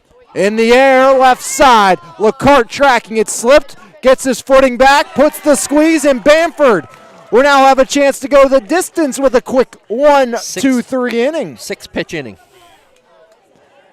That's exactly what the doctor ordered for Matt Bamford and the Belle Vernon Leopards. Belle Vernon's hoping this is their last time at the dish tonight, as Bamford has put in some excellent work. And make sure all of you listeners stay tuned for after the game. Our player of the game brought to you by your local State Farm agent, Brian Warnick, here on MVI Live and the Trib Live High School Sports Network. We'll have 2 today. We had one earlier today with the first game we did. Yep. That was Nicole Palmer, 5-inning perfect game. I was going to say a perfect game. I know Jensen killed the ball, but she wasn't even in my top 3 today, though. I'll tell you that. Warnick, Grayson had 4 RBI. Warnick hit a home run. I think she was the other one with 4 RBIs, I believe. At least 3. I think she did have 4. But I mean, Palmer had 2 RBI as well. And that's the thing, too. Warnick gets that bat going, hitting long balls. I mean, I was watching the game today, and that was a my no doubter. gosh. It was. Now, what was it? More of a no doubter than Hartman's at Charleroi last week? Absolutely, because Jensen's didn't have as much rise to it. I mean, he had that late rise. Delaney's off the bat today. I thought it was going to hit the roof of the house behind the field today. That was just an absolute monster shot. The other way, too. I mean, that's even what makes it even more impressive for Warnick. That's unfortunate for Mamie. Off his glove, so he'll have to get a new ball and throw it down. And that's the other thing, too. The wet ball's going to come into play here as the grass gets a little dewy. It's about time, though. Finally got some baseball weather. Oh, this has been fantastic today. 2 games when we left His Place Coffee Community More for the podcast, and, Nick left before me. I'm leaving, and I'm, sitting there thinking, we haven't had nice weather. Fraser plays at 4. They're playing Best Center. It's probably going to be a quick game. I only would have to go to D. Virgilio afterwards, as there's ball 1 to Aiden Oaks leading off this inning. I'm like, we can do 2 today. And I am extremely happy that's what we decided to do, because we needed to get some games in. It's been a while. It's been too long. Weather looks like they took the rain off for tomorrow. As ground ball to short, Sprinkle. Lessman 1 up, 1 down. 6-3 retires Aiden Oaks here to start inning number 6. Jetico and Mima due up next. Jetico brought home the 3rd run of the game after the E9. That was by Sprinkle at that time, and then almost caught by Pusateri, but Jetico's still looking for hit number 1, but I'm sure he'll take bringing that run in over that. That was a big moment there. So what's giving the Belle Vernon Leopards the lead? First pitch inside to Jake Jetico.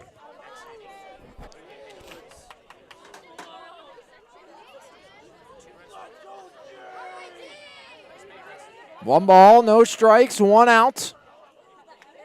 The 1-0. Make it 1-1 as Cantini hits the outer edge again. And I'm surprised. It's not like this is a new thing, but both sides have not adjusted to that outside pitch being. It's probably a tough adjustment when you're used to laying off that, as that one misses by Cantini, but it's been called all day, and they've kind of just kept it in their pocket and continue to be frustrated about it. That, and just take, like you said, take a couple more hacks at it and go to the right side. A lot of room down that line. Pitch by Cantini. Fouled off. 2 balls, 2 strikes, 1 out, nobody on. Bottom of the 6th inning. The host, Belle Vernon Leopards, leading Ringgold here today. They're set to finish this season series up tomorrow, which will most likely be a Sokol Glasser showdown.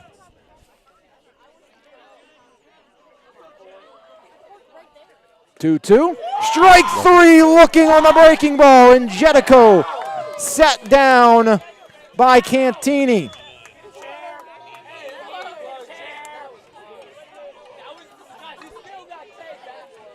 Yeah, I think that one just surprised him. He didn't like the call, but I think there was no doubt. Yeah, it was a great breaking pitch by Cantini. He showed him the hard stuff, and then came back with that slow pitch, that slower breaking ball, and caught the punch out. As Mima swung through that one, 2 outs, nobody on. The 0-1. Make it 0-2. And Cantini, 1 strike away from sending it to the 7th, just down by 1.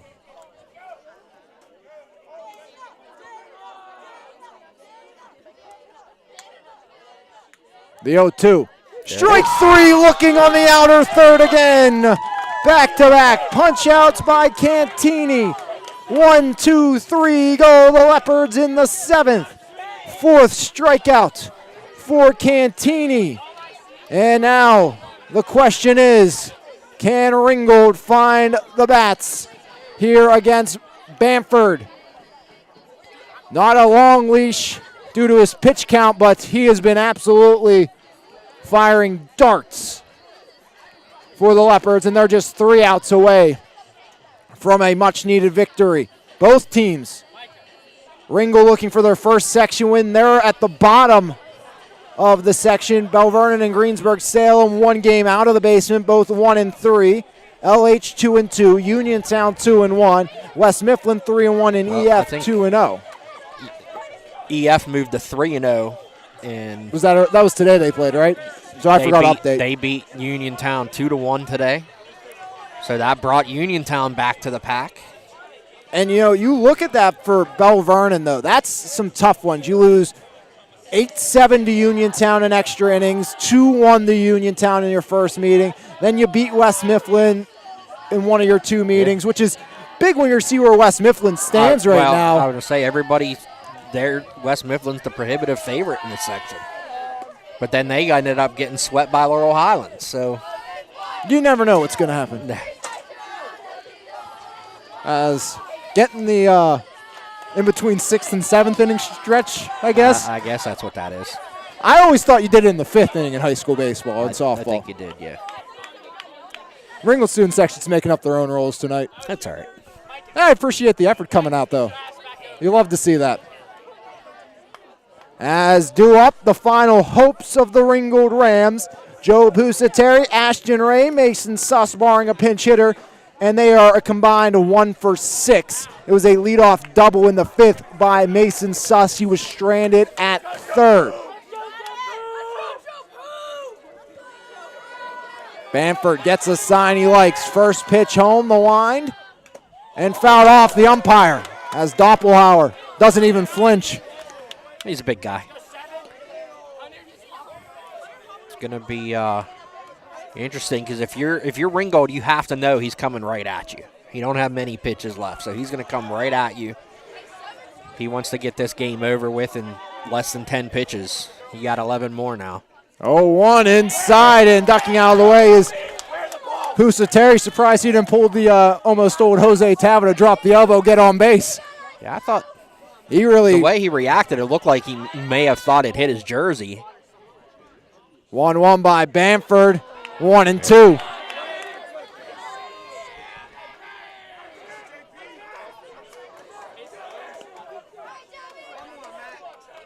The 1-2 by Bamford. Outside, 2-2.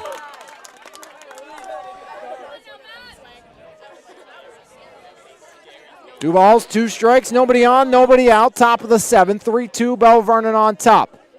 Pitch by Bamford, and that one fills it up.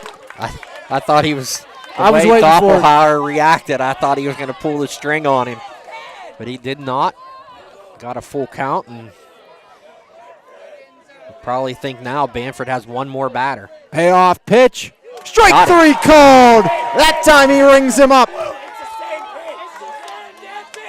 Double-digit punch-outs for Matt Bamford.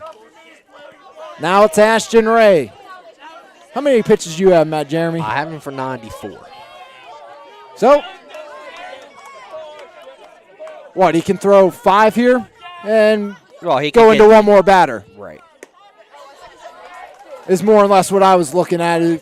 What does he have to do to be able to get a chance to possibly finish this? He's got Ray swinging once. He got him to ground out earlier, and now it's 1-1. I think he pulled the string on him there a little bit of a changeup. It looked like Ray was way ahead of that pitch. The 1-1. Fouled off, now 1-2. So Bamford trying to get through Ray to get a shot at Mason Suss. Shakes off the first sign. Likes the next one. The 1-2. Ground ball, fair ball off the bag. Sokol picks it up, touches it for 1. As there's out number 2, 3 unassisted, and now Bamford will get the opportunity. Mason Suss doubled deep to right center his last time up. Yeah, great job, though, by Sokol playing that off the bag. Not an easy play at all. So this will be Bamford's last batter of the game. First pitch. Will it be the game's last batter, though? Sure, Belle Vernon has someone up and ready. Or they just have a lot of confidence in Matt Bamford if they don't. As there's strike 1. 1 ball, 1 strike, 2 outs, nobody on. 3-2, Belle Vernon leads over Ringgold. The Ringgold student section has not adjusted to the late calls by Mr. Doppelhauer behind the plate. The 1-1. Breaking ball, doesn't break. Make it 2-1. It took me a good inning and a half, I feel like, but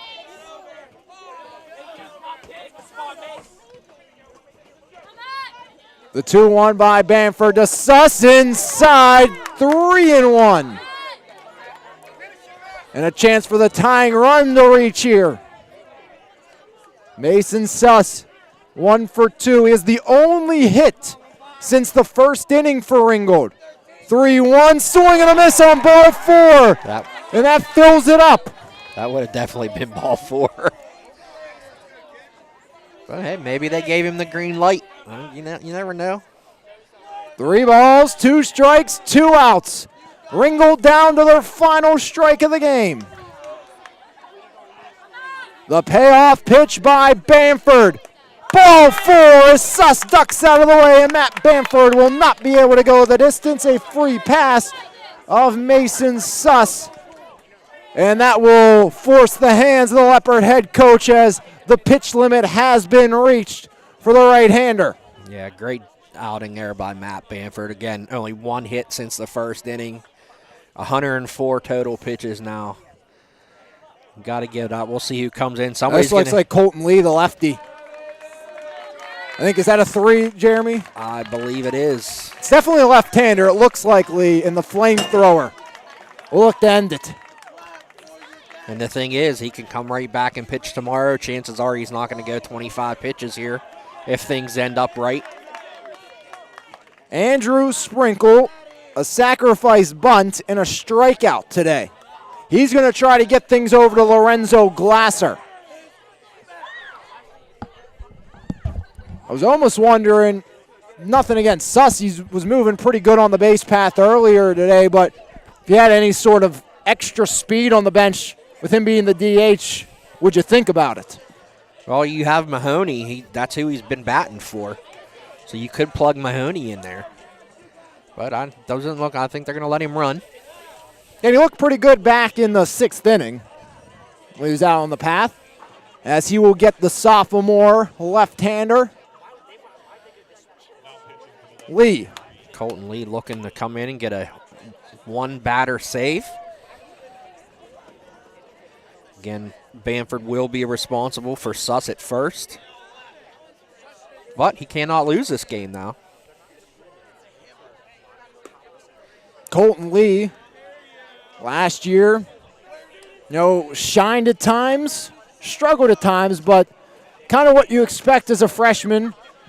But the left-hander has kind of everything you'd hope for as a young guy coming in. The raw potential is there. And, a lot of the things we heard about Sokol, we've heard about Colton Lee as well. And Sokol's turned out to be pretty dang good for the Leopards. Yeah, a lot of Sokol's issues were last year where it would just snowball on him sometimes, A couple bad breaks, and then, I like to call it quicksand. You just get that sinking feeling, you get frustrated, but, he's really developed into the leader for this team along with Bamford. So we'll see what Lee can do here. This is a huge game, too. It is. Again, everybody in this section's all jumbled up now, except EF. EF's out in front. Another one of our Valley teams, and this is what I said this today. I love this about baseball, softball. We have the Belle Vernon EF Yawk section. Ringgold's in there as well. You have that here with Belle Vernon, EF, Ringgold, and we get to see a ton of Valley-on-Valley matchups. And it's a shame Yawk is 4A, but they're not in this section. Yeah. So. That'd be great as well. Yeah. As Colton Lee looking to finish it off. Time asked for and granted by Sprinkle, the freshman. Can the freshman keep it alive for the Ringgold Rams? Colton Lee, the lefty, toes the rubber. In on the grass is the third baseman, Morrow. Pitch by Lee, ball 1.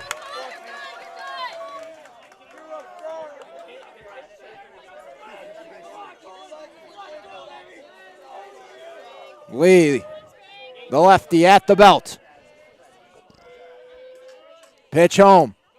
And Colton Lee misses outside. 2-0 to Sprinkle now. And now Sokol will come over and talk to the sophomore.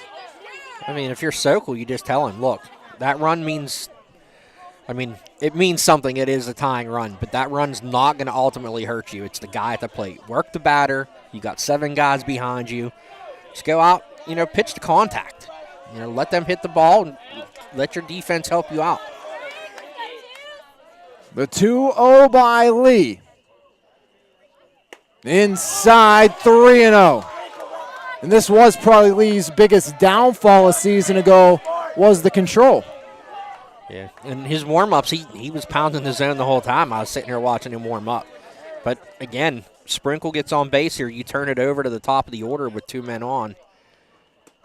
Lee works back. There's that outer third strike call. Looks like he slowed it down a little bit. Just sometimes the zone. Coming and overthrow, and I think that's probably what Lee was doing there. And I think that's what Bamford did in the first inning. 3-1 by Lee, fouled off, 3-2. Rams down to their final strike. 3 balls, 2 strikes, 2 out. Tying run in the form of Mason Suss at first. The sophomore Colton Lee looking for the save. Trying to save it for Matt Bamford. Lee gets the go-ahead from the umpire. Gets the sign. The payoff pitch by Colton Lee.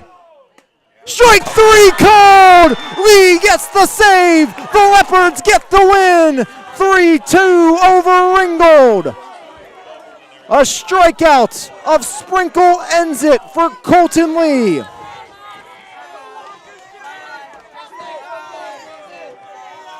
As Colton Lee comes in, settles down, working back from 3-0 in the count to strike out Andrew Sprinkle. 2 runs in the first for Ringgold, 3 in the fourth for Belle Vernon. And that's all she needed as Belle Vernon victorious here in this one. 3-2 over Ringgold. When we come back, we'll have our State Farm Player of the Game brought to you by your local State Farm agent, Brian Warnick, right here on MVI Live and the Triple Live High School Sports Network. Life is full of surprises. Some good, some not so good. It's why your State Farm agent is there with good neighbor service and surprisingly great rates for everyone. Yep, that's right, at State Farm you get great service and great rates with every policy, so you can be prepared for all life's surprises. Like a good neighbor, State Farm is there.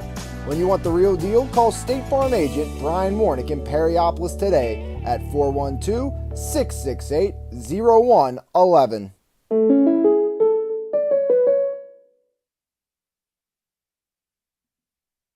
Back here on MVI Live in the Triple Live High School Sports Network. Your final score, Belle Vernon 3, Ringgold 2 as the Leopards come back and hang on for this one here this evening.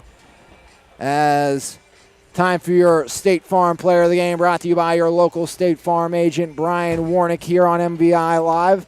As that is going to be the right-hander, Matt Bamford. He picks up the win here this evening, striking out 10 batters, allowed 1 hit after the first inning. That was a double to Mason Susko, 6 2/3, and a great performance by Matt Bamford. He is your State Farm Player of the Game, brought to you by your local State Farm agent, Brian Warnick. Colton Lee picks up the save, a 1-out save. Run down some final numbers for you in scoring. First, the scoring. As all the Rams scoring came in the first, it was a 1-out single by Barrett, advanced to second on the wild pitch, and then an RBI single by Hunter Mamie made it 1-0 Ringgold. He would advance to third on a wild pitch, and then an RBI bunt single by Gianni Cantini. That would make it 2-0 Ringgold. At that point, Belle Vernon would not score until the fourth, and Ringgold did threaten a little bit in the third after Jedico robbed Glasser. It was a hit by pitch, stolen base. Barrett was stranded at third in that inning. Belle Vernon, again, their scoring came in the fourth. After the first 2 batters got out, LeCarte 5-3. Wessel, a hard line-out, great play by Cantini at short. It was a 2-out walk to Andrew Sokol. An RBI single the other way for Evan Morrow. That made it 2-1. And then Aiden Oakes went the other way, and he was able to knock it through for an RBI single to tie the game up at 2. An E9 on Sprinkle as Jedico looped one out to right. That made it 3-2 Belle Vernon, as Belle Vernon would hang on for the 3-2 victory. Ringgold threatened after a leadoff double in the fifth, but being stranded at third was Mason Suss, a huge strikeout with 1 out of Lorenzo Glasser by Bamford. And that would pretty much do it. Your final numbers, Ringgold just 2 runs on 4 hits, 2 errors in the game, and they left 3 on base for the victorious Leopards. Now 3-3, 2-3 inside the section. 3 runs on 3 hits, 5 runners left on base, no errors committed by Belle Vernon here this evening. Your winning pitcher is Matt Bamford, now goes to 2-1 on the season with the win.